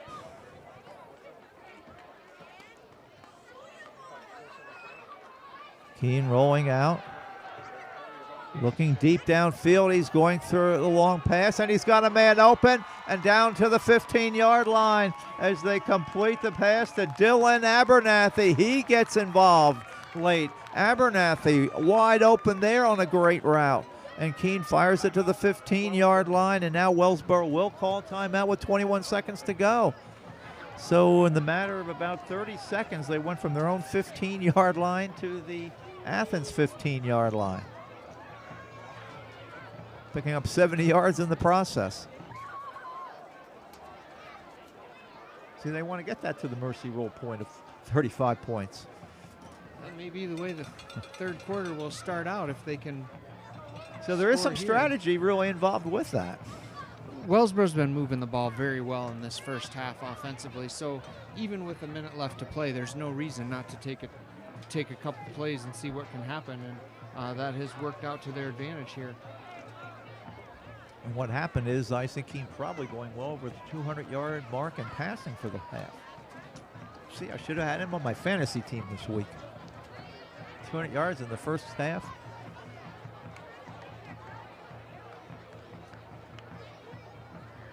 Next week. That's a 46-yard play. Yeah.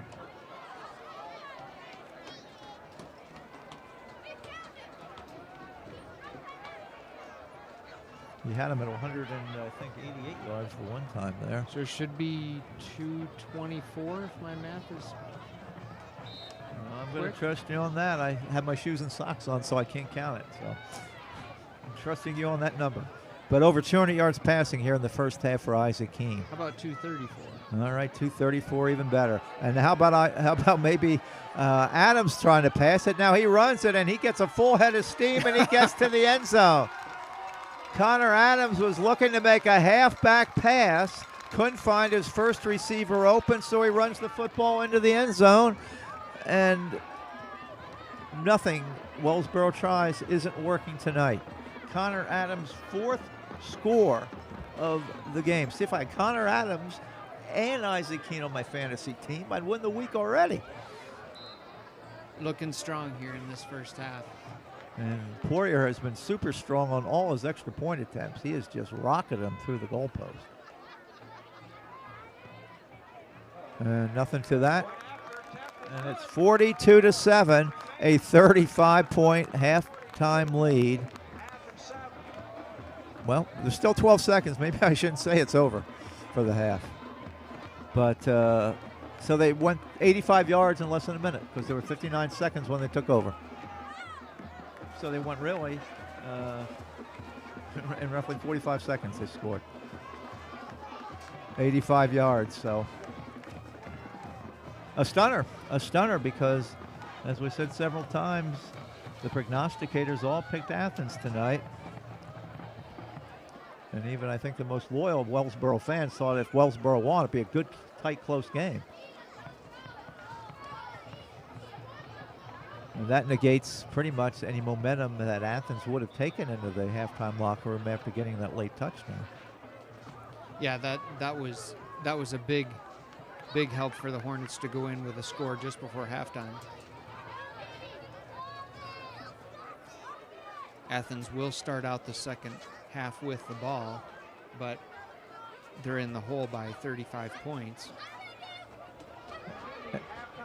And Poirier is back to kick again, I'll tell you. Jack's got a couple passes, all the extra points, all the kickoffs. He's got to be tired right now. He's saying, get me back into a soccer game. I didn't think I'd be used that heavily. He's doing a lot more running in a soccer game, though. Yeah, that part is true, yes. Line drive kick there. See what kind of return Athens can get on this one, crossing the 20 out to the 25. A seam to run through, and they work their way out close to about the 38. And good characterization by Steve Adam, a swarm of the bees of special teamers, making the tackle there on Joshua Stringham. And with the ball on the 44-yard line, Athens will have time for one play. Will they go for a deep pass to see if they can maybe get a pass interference penalty call, or will they just run the ball out here in what has been a long first half? Well, when you put up 49 points in a half, it's going to be a long half.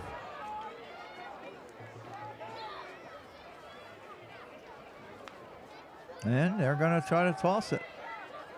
They go deep downfield for Babcock, and that pass is just incomplete.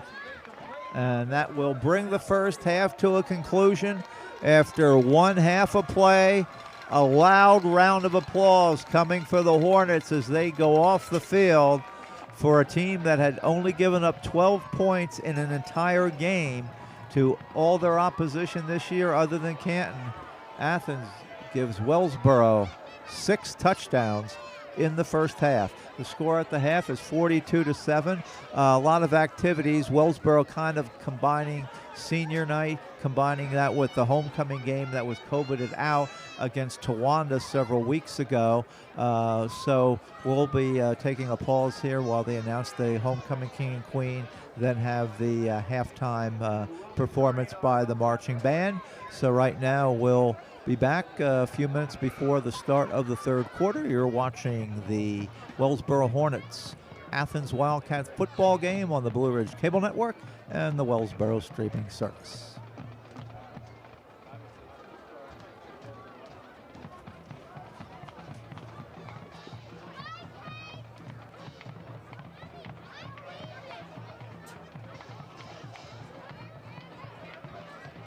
Mr. Allen, Mr. Bird, are we all set?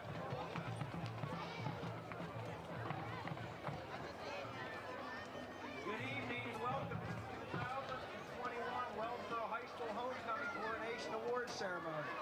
We ask at the conclusion of the coronation you remain seated while the bands play, and we will have a brief presentation just before that. This year's homecoming theme is road trip. This time we would like to recognize our homecoming court. The class of 2025, freshman class Princess and Prince for Chloe Brandenburg and Alec Magnet.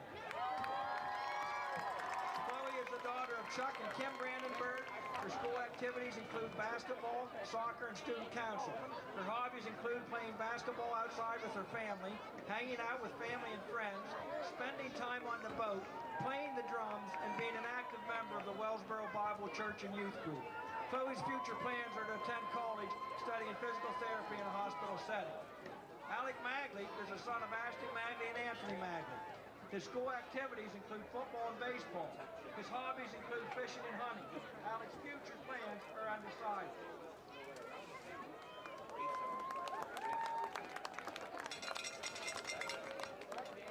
Class of 2024 sophomore class Princess and Prince are Brianna Kavanaugh and Hayes Campbell. Brianna is the daughter of Keith and Amy Kavanaugh. Brenna's activities include girls soccer. Her hobbies include spending time with her family and reading. Brenna's future plans are to attend Penn State University and work towards her master's degree in sociology. Hayes is the son of Jill and Tom Campbell. His school activities include football. His hobbies include playing sports and hunting. Hayes' future plans are either to be a teacher or to go to Lions School.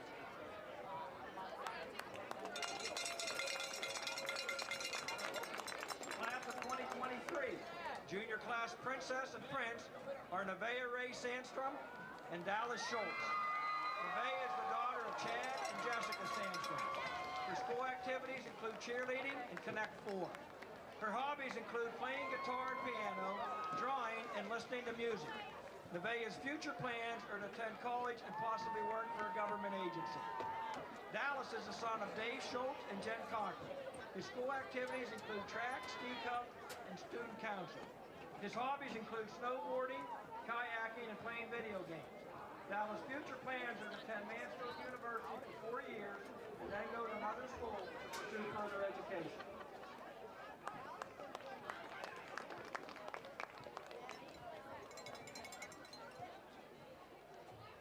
Now for the class of 2022, the senior court candidates.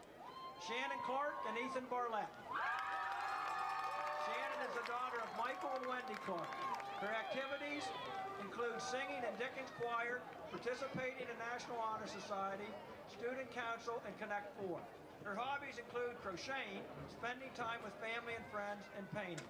Shannon's future plans are to attend college for elementary education and psychology. Ethan Barlett is the son of Courtney and Eric Barlett. His school activities include soccer and National Honor Society. His hobbies include just chilling. Ethan's future plans are to attend college to become a physician assistant. Lucina Mignano and Gavin Gardner. Lucina is the daughter of Sandra Dauber and Vinny Mignano. Her school activities include participating in Student Council, Connect 4, and National Honor Society. Her hobbies include crocheting, making jewelry, and spending time with her friends. Lucia's future plans are to attend college, majoring in elementary education. Gavin Gardner is the son of Amanda and Matt Carson, and Terry and Tiana Gardner. His school activities include varsity soccer and tennis, Society, Student Council, and Senior Class Secretary. His hobbies include playing soccer, tennis, snowboarding, and fishing. Gavin's future plans are to attend college majoring in psychology.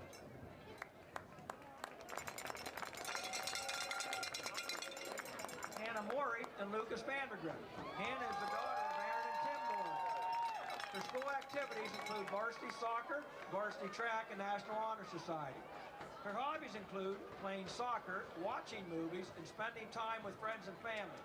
Hannah's future plans are to attend Indiana University of Pennsylvania for a bachelor's degree in nursing. Lucas Vandergrift is the son of Jeremy Vandergrift and Renee Graves. His school activities include FFA and Skills USA. His hobbies include hanging out with friends and working. Lucas' future plans include attending a tech school and working as a full-time mechanic.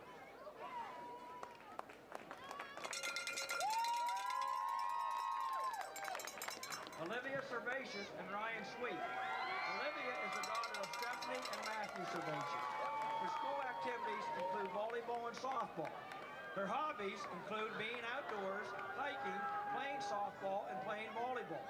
Her future plans are to stay locally and attend college to get a degree and become a midwife.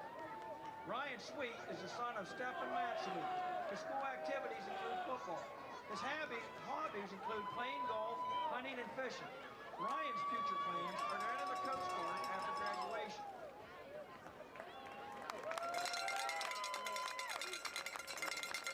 Assisting with the coordination this evening is Principal Jeremy Bird and Assistant Principal Todd Outland.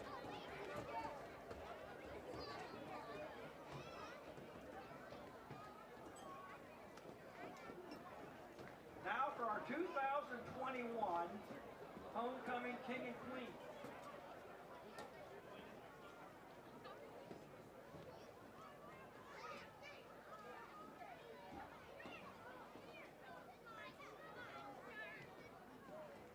And nobody shared that information with me.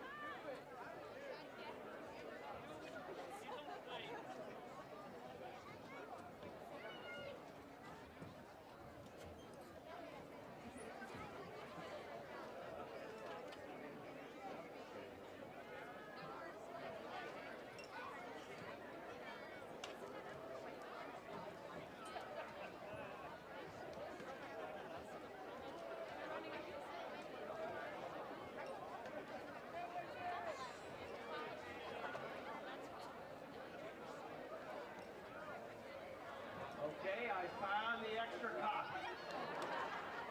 As the suspense has heightened, our 2021 Homecoming King and Queen, our King, Gavin Gardner.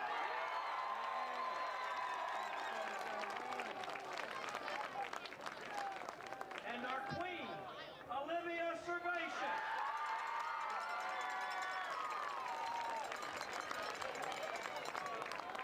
Congratulations to our 2021 Homecoming Court. At this time, we'd like to thank the following businesses for supporting us. KC 101, providing DJ services. Wellsboro Education.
the family of Paige Griffin and the Humble Bumble Project. Please direct your attention to the 50-yard line.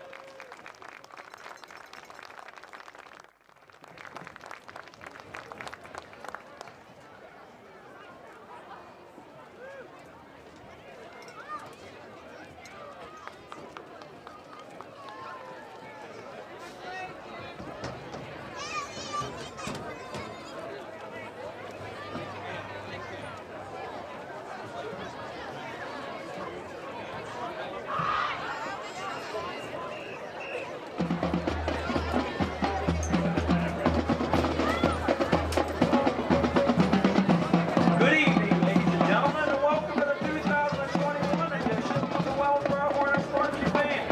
This evening, for your viewing and listening enjoyment, we present a field show featuring the music of the iconic rock group Athens at the Disco. Included in your performance are High Hopes, Victorious, Saturday Night, and Hey, Look Bob, I Made It.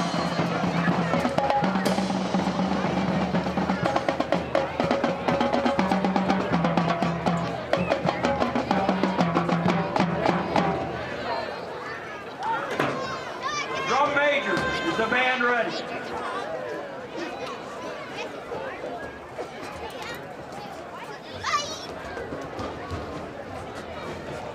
Ladies and gentlemen, your Hornets Marching Band!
show. Tonight we will present to you the CD of our program, the Roaring 20. Get ready to get up and cut a rug as our clappers on the field and our rapidly group. Grab your bow and huddle up and blow a ballot of someone to watch over. Then jump up for a fast-paced program swing toward the ground that will lead you on your toes. The band is under the field direction of drum major Alistair Horton, Daniel Jeter, and Elizabeth Gibbs. The band is directed by Gabriel R. Morgan, assistant director of kindergarten, Dr. Sid Evans. The drill was written by Gabriel Morgan and choreography was written by Phil Sharp. We hope you enjoy our program. And now, the Athens Area High School Sports Showcase. Drum majors, is your band ready?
Nice job to the Athens fans.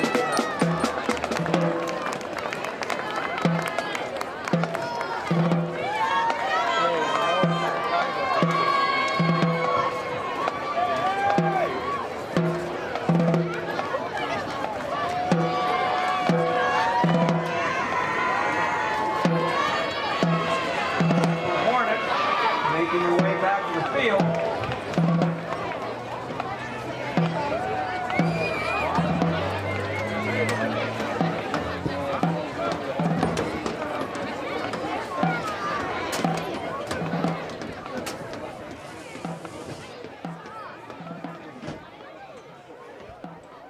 And welcome back, everyone, to the Wellsboro High School football field. This is Chris Vaughn along with Adam Patterson as we're ready, well, getting ready for the second half of tonight's football game.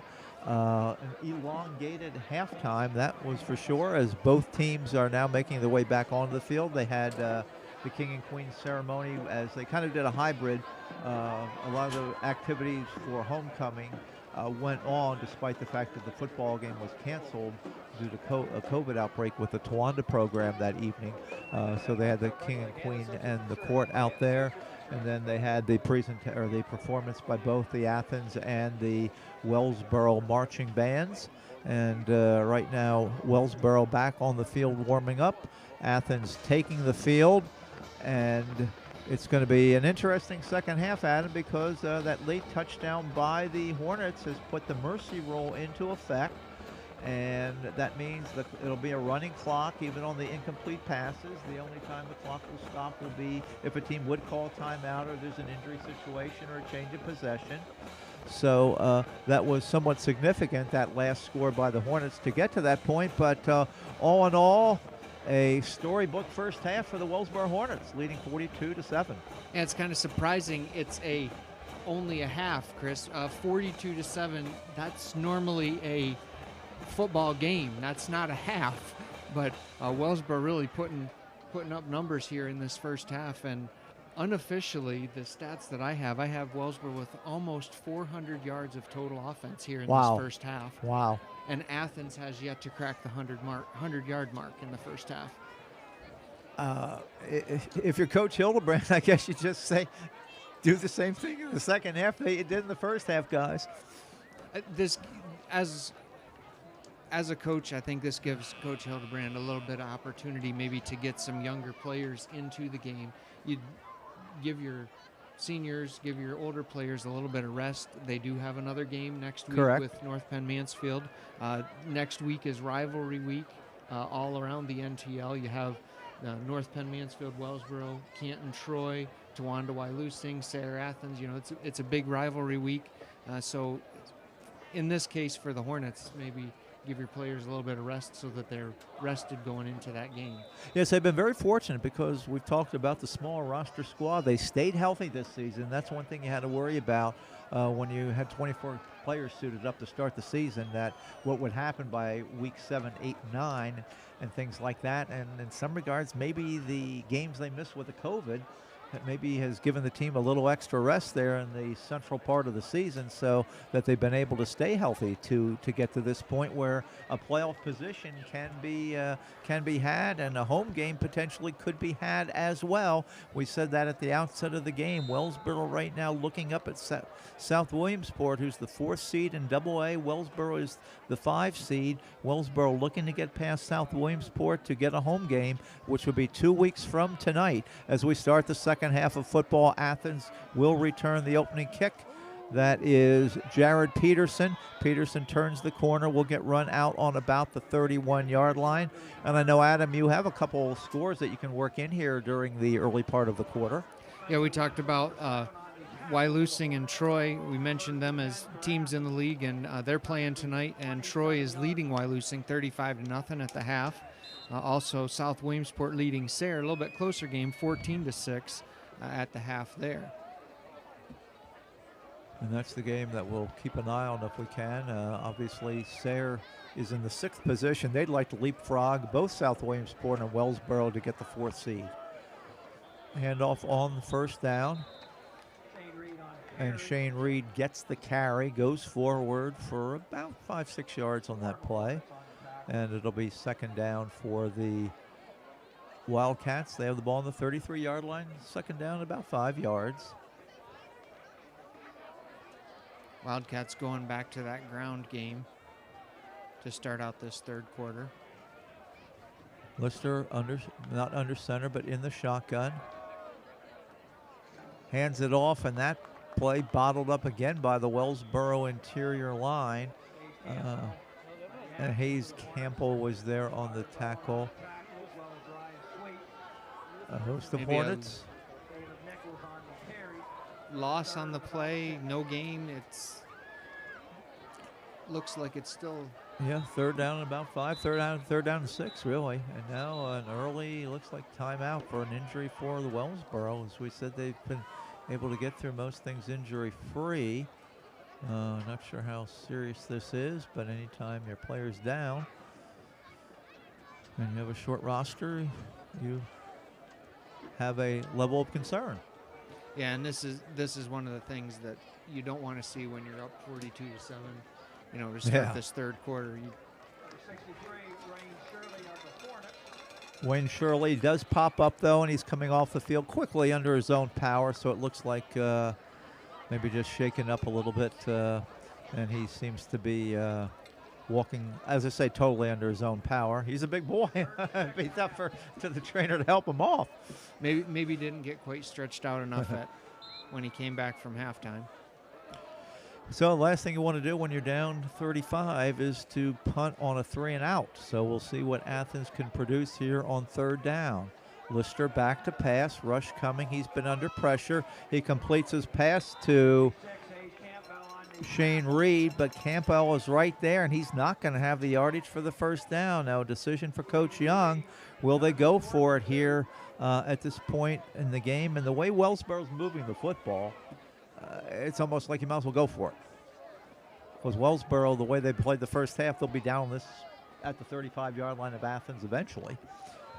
So Athens is going to try to go for it on 4th and short, 4th and 2.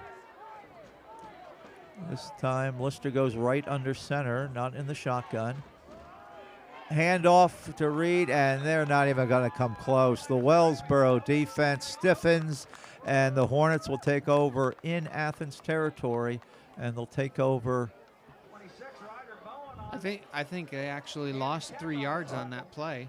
Yeah, back to the back to the 32. So short field now for the Hornets to work with, and we'll see what the Hornets dial up here. Isaac Keene still at the quarterback position. We may see some of the reserves play a prominent role here in the second half.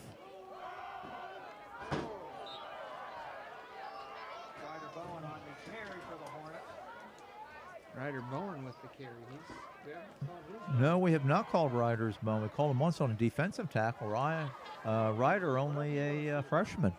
He loses about 2 on the play. And Wellsboro certainly in no hurry-up offense or anything like that now either. Running the clock certainly is probably going to be something they do.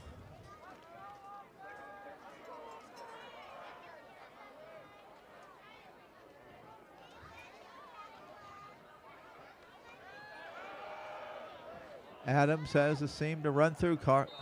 Connor hit that line of scrimmage with a full head of steam, but Ethan Wilcox in on the tackle for the Wildcats. The loss, well, but there's 3rd and 12, so they'll still have a lot of yardage to gain. Yeah, the way he hit the line, I thought he was going to be able to break through, and he wasn't able to go. Athens defensively did a good job holding him.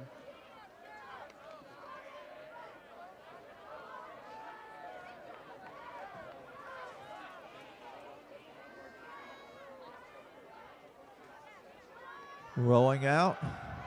Keene looking. He's been very successful on the rollouts, but this time the pass broken up, and he had two hands on the ball, Carter Rude, and he had a lot of green in front of him if he would have intercepted that pass, but it ricochets off of his hands, incomplete, so it'll be fourth down. Hornets kind of got away with one there. Yeah, they did. He was looking for Adams, but there were two Athens Wildcat defenders in the area, and came really close to picking that one off.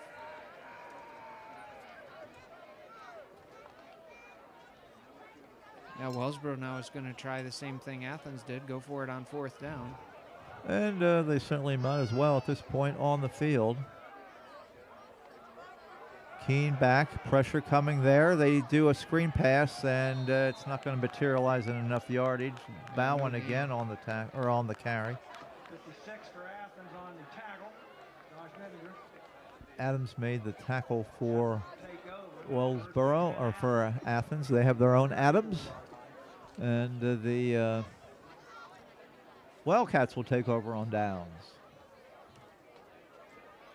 So the mercy rule really hasn't come into effect yet. Nobody's really had too many passes, so it's been business as usual with the clock stopping at the change of possession. Lister fakes the handoff. Here comes the pressure again. He goes deep downfield, and it's going to be out of the reach of the intended receiver.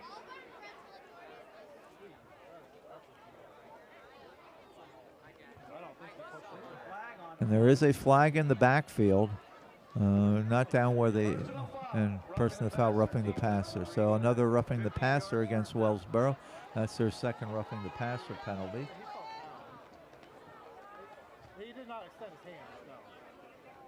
It's an election year in the Valley. So they march the ball out close to the midfield mark now. So first down on the 49-yard line with 6:46 to go. I guess I got to hand it to Wellsboro. When they do commit a penalty, it's not a 5-yard penalty. They go for the big That's ones, right. 10, Go, yeah. 15 yards. I mean, They'll mess with that 5. I was got to add the penalty yardage up. We want those big yardage penalties. Here goes Lister rolling out, trying to roll away from pressure. Lets his pass go. He's got a man open as he tries to thread the needle to Shane Reed, but not going to happen with the Wellsboro defensive secondary all over the ball. Second down and 10 on that incompletion.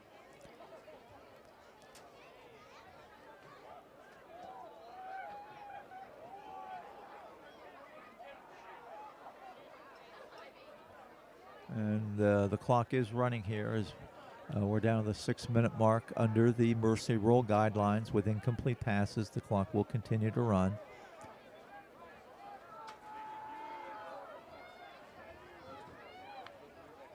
Back to pass. Lister sets the screen up nicely. Nice screen pass set up there to Caleb Nichols. And it looked like he might gain more real estate than what he actually gained. But a nice tackle there by Ryan Sweet as he got into the play very quickly. It looked like they had that play set up pretty well, but in the end, Ryan Sweet was there to pretty much blow it up. And it's 3rd and 7 now for the Wildcats. Wildcats trailing by 35. only a 4-yard pickup there. Yeah, that's why I thought that looked like they had it set up real nice. But Ryan Sweet really blew that one up to prohibit Athens from any significant gain of yardage.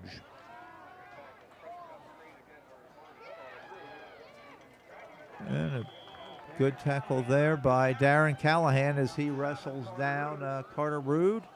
And it'll bring up 4th down. And we'll see what the Hornets do here. Wellsboro looking to get the ball right back. Obviously, Athens at this point in the field, being in Wellsboro territory, going forward on 4th down is not anything of a surprise. They went for it earlier when they had 4th down in their own territory this half. Lister takes the snap. Quick pass. He's got his man, and it's complete. And Babcock able to shed a tackler, and he gets the 1st down to about the 26-yard line. J.J. Babcock, wonderful Athens basketball player, along with Lister, as they combine on the completion there, as they do so many times, on one setting the other up on the basketball court for the Wildcats. 4 minutes and counting in a rapidly played third quarter.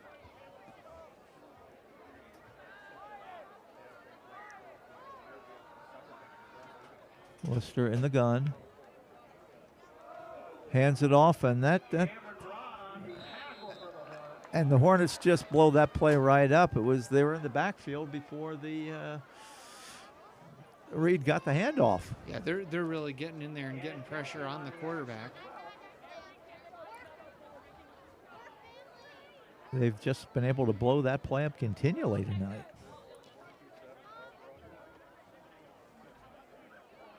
Second down, Lister in the shotgun. 3 wide to the right side. Babcock, lone receiver to the left. Looking for Babcock deep into the end zone, and he comes up with a touchdown pass using his 6'3" size to haul it in. And that's what they do so well, because Babcock has the size at 6'5", and you lay that pass up there like Lister did, where his man's the only one who could catch it, and it's going to produce some points. So it's 42-13 right now in favor of Wellsboro. Conversion attempt coming now for, and the kick is no good by Reed. No good on that extra point, and it's 42-13 as that extra point attempt goes awry. And once again, should the Hornets win tonight, 20% off your dine-in and carry-out order. Remainder of Friday night, all day Saturday at your Wellsboro Pizza Hut. But I do want to say a special shout out to Sally and all our great friends at the Mansfield Pizza Hut. And we'll be talking about some discounts there as well, certainly when we get into the North Penn Mansfield basketball season on the Blue Ridge Network. So, Sally, hope you're enjoying the game tonight. Always want to say hi to Linda and Lyle down in Blossburg, the best ticket takers in the business by far. Linda and Lyle, you do such an amazing job, and you do such a great job for the North Penn Mansfield High School team, and you did all those years for Mansfield University as well. So a lot of our good friends, and I know our good friend Wellsboro Ron is watching down on the streaming service tonight down in Allentown. And Ron's a little bit older, Adam. He's a little bit older. He always says he graduated from Wellsboro at the end of the war. I said, what, the Civil War? And I'm surprised they do kick it deep. I was thinking maybe an onside kick might be in the offing. Adams does get it and gets it out to the 23. I thought maybe Reed might try to pop an onside there. But he does not, so Wellsboro will take over. 3:04 remaining, quarter number 3. But Ron, I know you're down there in Allentown in your Wellsboro green tonight, which you also will be wearing there Sunday for the Eagles as well. So you don't have to change outfits all weekend long. Now we'll see what Wellsboro can do offensively on this series. It's surprising they start out with a run. Bowen getting second half work right now. Tackle on the play by Caleb Nichols. That pickup will be minimal. A couple yard pickup. We'll say 2nd and 8. Out to the 30 or out to the 26. 2nd and 8.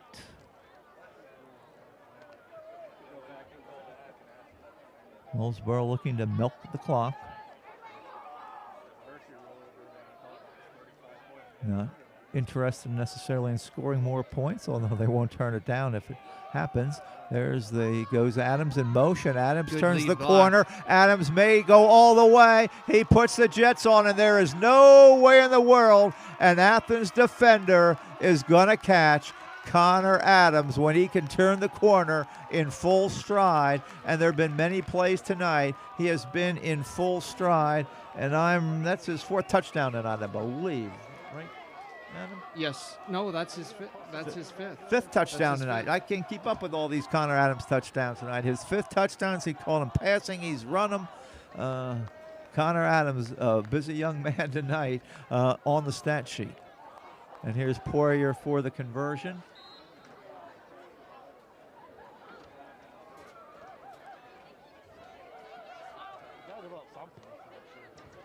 And the kick is up, and it is perfect by Poirier. Perfect Poirier. And 2:04 to go. And 49-13, 36-point lead for the Hornets as Connor Adams just turned on the afterburners there when it looked like the Athens player had the angle. Connor just sped it up, and he was gone. Yeah, he just outran the defender there. 74 yards, he goes in for the score. He had in the first quarter, he had a 28-yard reception and a 33-yard reception. And then in the second quarter, he had a 14-yard rush and a 15-yard rush for scores. And then that's a 74-yarder. So 5 scores here in this game tonight for Connor Adams. Wow. And we're talking about a team that couldn't score a point in 8 straight quarters there in the midseason. And now they're scoring like a pinball machine.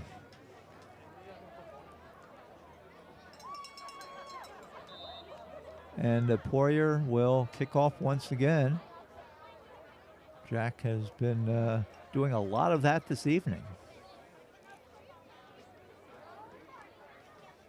Not taking them very long to score when they do get the ball. Deep kick fielded on about the 3-yard line. Oh, and there's a huge tackle. Made it back to about the 13, 14-yard line on an 11-yard return, but Freshman Ryder Bowen makes the tackle, and Ryder, brilliant tackle there, as it looked like just like Jared Peterson was starting to get some little extra steam build up. Bowen drops him. Athens has had a long field all night tonight to work from. They really have. I think they only had one series so far that has started in Wellsboro territory.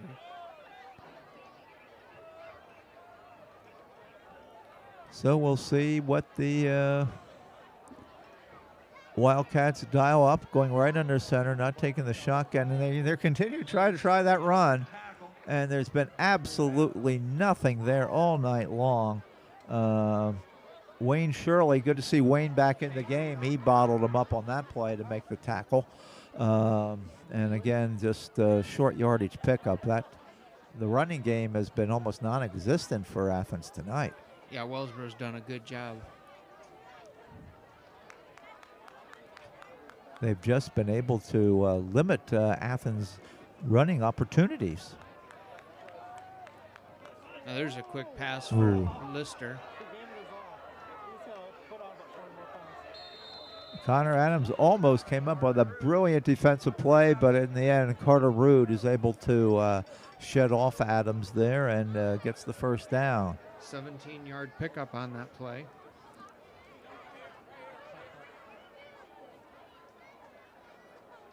Connor came up there like he possibly thought had a vision of an interception there momentarily.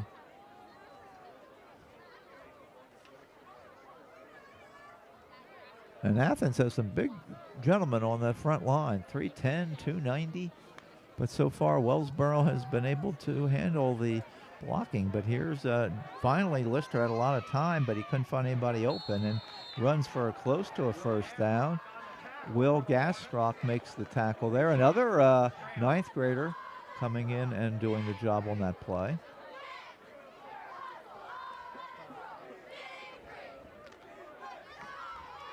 Second down and short, but the clock hits zeros, and we finish the third quarter of play. One more quarter to play, potentially in Wellsboro's home football season this season, which will end then with only 3 home games. But will there be a 4th home game tacked on, which will be a playoff game?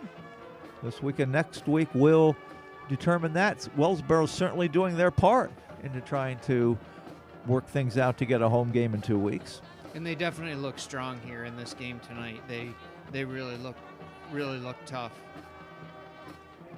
And as you said, Adam, a win tonight against a 3A school, and they're 2A. Next week, North Penn Mansfield, they're also a 3A school. So again, the way they calculate some of the rating points in District 4 in the PIAA, you're beating a bigger school size, and that could power you past maybe South Williamsport, who you own a victory against.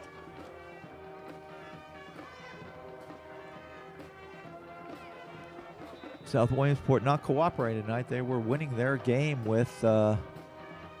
I believe it was 14-6, was it? Yes, In the third 14 quarter? to 6 at the half. Okay. And next week they have points-wise- Northwest. Point-wise, they're pretty.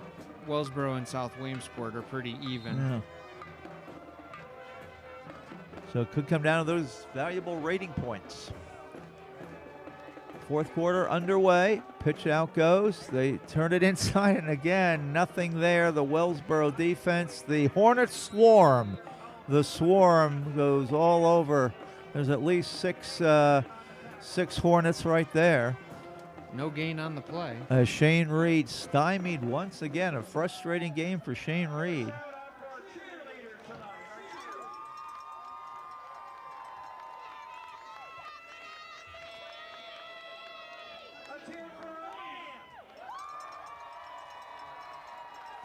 Third down and a yard. If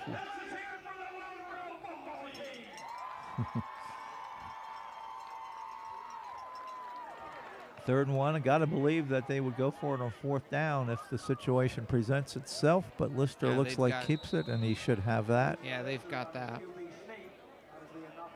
Once again, Shirley makes the tackle, showing no ill effects to the time he spent on the field a little earlier. Bouncing back, getting right back in. So 10:50 into the fourth quarter.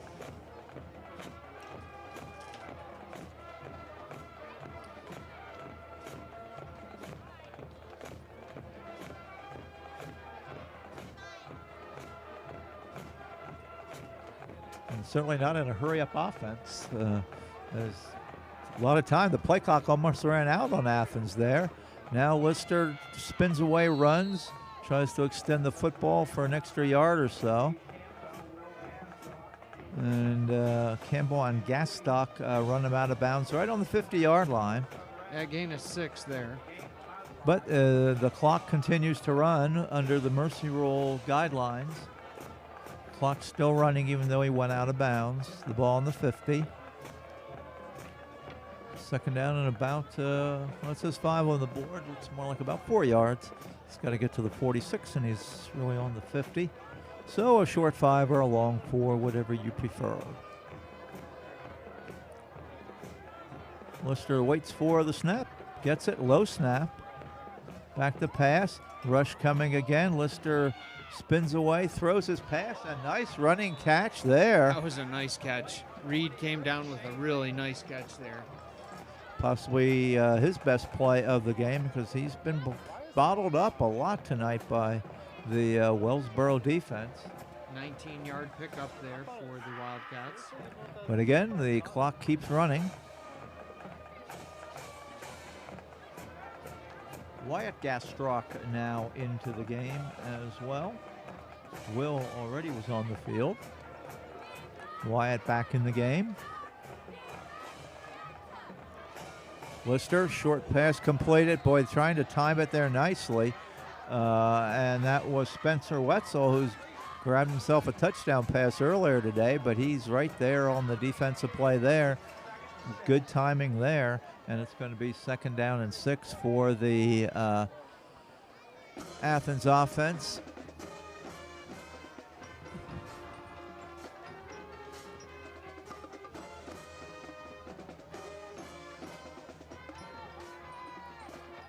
In the shotgun, 8:35 to go.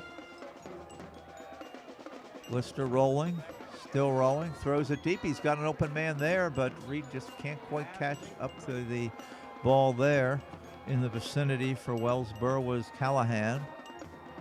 And it's third down.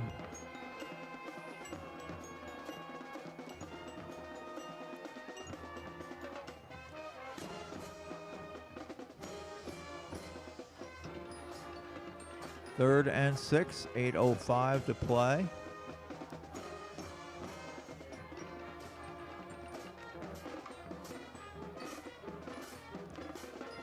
Lister back. Here's the pressure again. They try to set the screen up. They do. And as not as they had it set up, Nice they job still defensively. come up with a great play.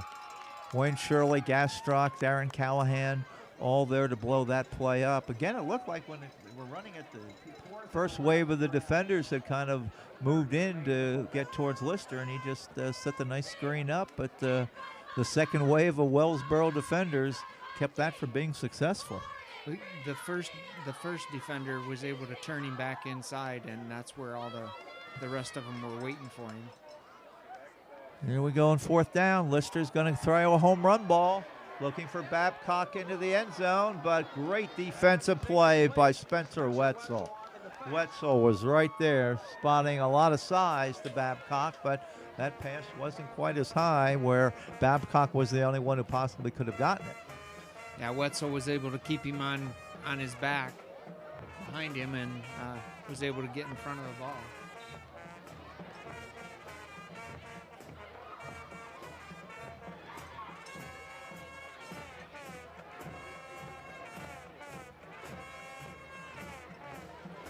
Wellsboro have the ball on their own 32-yard line.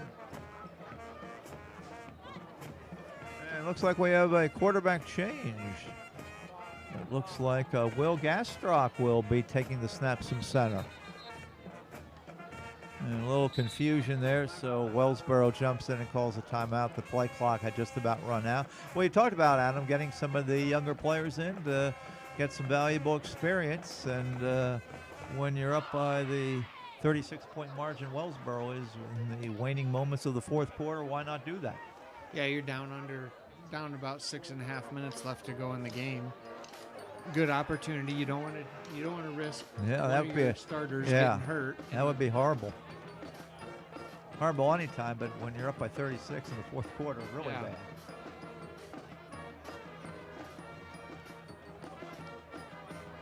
Of course, Wellsboro does not have a deep bench, so you're still going to see a fair amount of starters still out there because there's no other option. Yeah, that's the other difficult thing that you have with not having very many on the bench. You can't sit a lot of the players.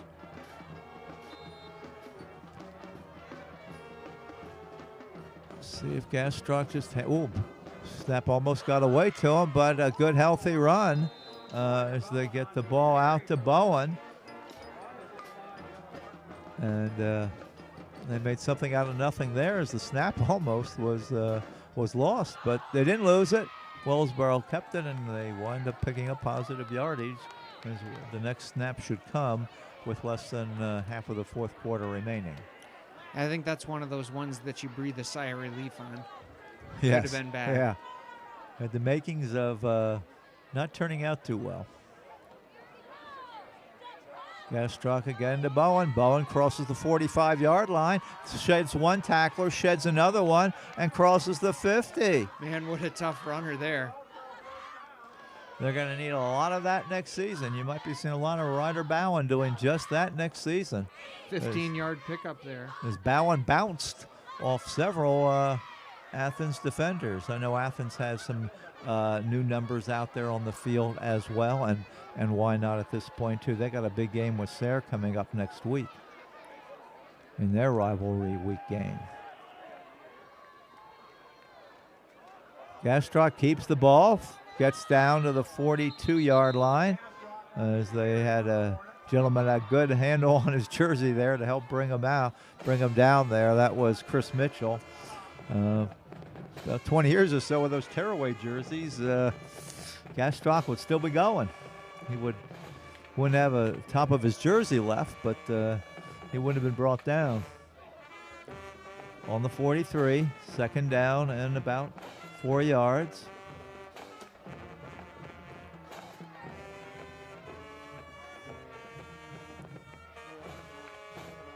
.446 to play. Boy, Gastrock's having a little trouble with that initial snap back, but the plays are turning out all right as Bowen again takes the handoff and churns across the 40 to the 37-yard line, but It's had a little bit of an issue with the snapbacks.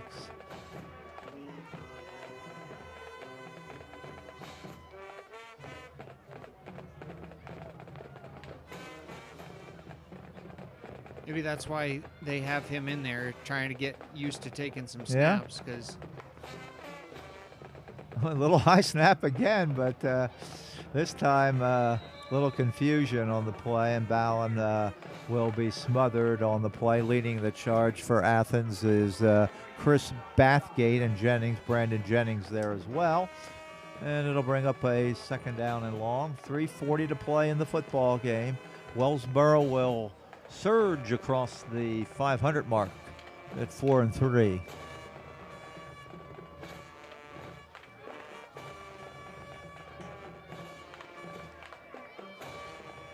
Gastrock waiting for the snap from center. Again, a little high snap that he has some trouble with. Well, I guess if you're used to getting the ball to a taller player like Isaac Keene all the time, and all of a sudden the smaller player's out there, a little tough making that adjustment. Well, and I wonder if the center has changed. Oh, that's true still too. the Yeah, same. yeah. I can't, because well, there's about, well, it's not huge, 5-inch difference in height between Keene and Gastrock.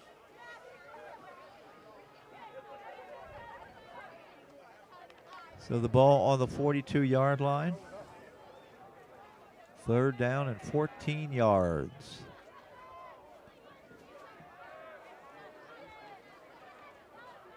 Gastrock keeps the football himself, holds on to it, takes a pretty good hit, gets across the 40. Tackled on that play by Vaughn Wagnitz. Haven't called that name yet tonight. And he makes that tackle. And it's 4th down. And Wellsboro is not going to go for it. They're going to punt the football.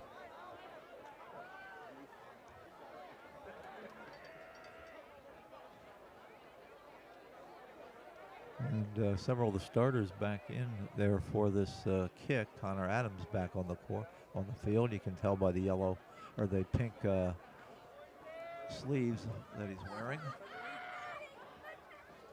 And Poirier's punt. Poirier's done a lot of kicking tonight, but punting hasn't been one of his duties. They haven't had a punt too much tonight for the Hornets. And a nice kick that'll be down inside the 20 at the 13. And that's where Athens will put it in play 1st and 10 in the last 1 minute and 44 seconds to go.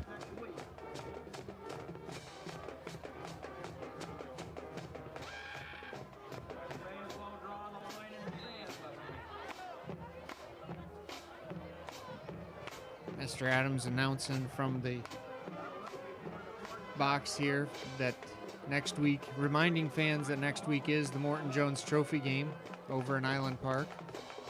Rivalry week, as we said.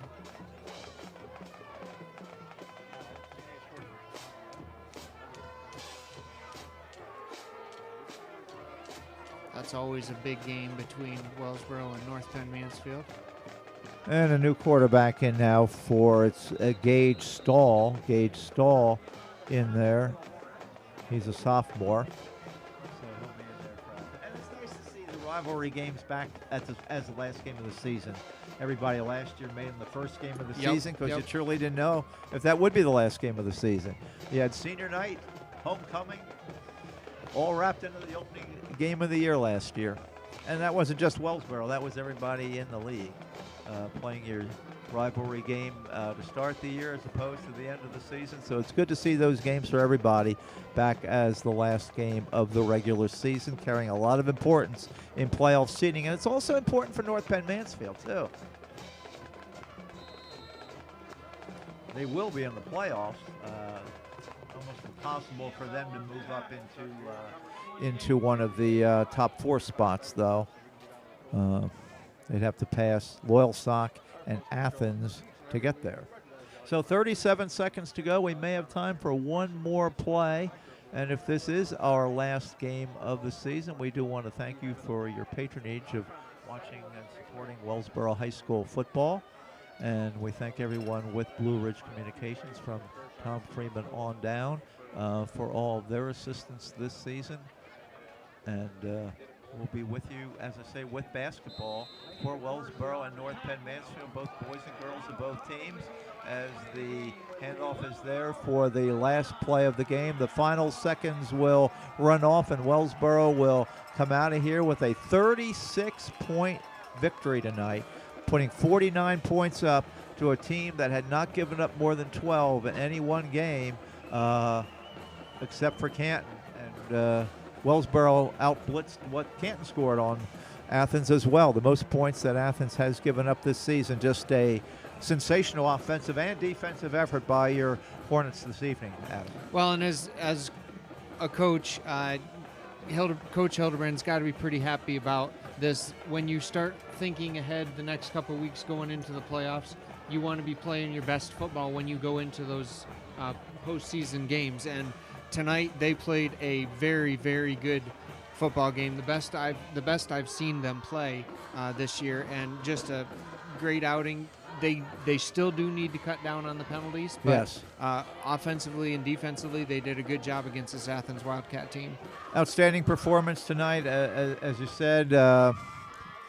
Both sides of the football, they were ultra impressive, and I think everyone is leaving here a little surprised or shocked that not that Wellsboro won the game, because we thought it'd be a very competitive game, but a very important game there for the Hornets tonight, and it puts them in that playoff position now where it's a wait and see whether we'll have a home game in 2 weeks. Certainly they have to win next week for a home game against North Penn Mansfield, but if they do that, we'll see what happens with South Williamsport and where everything lands. But again, if we're back with you in 2 weeks, we'd love to be there.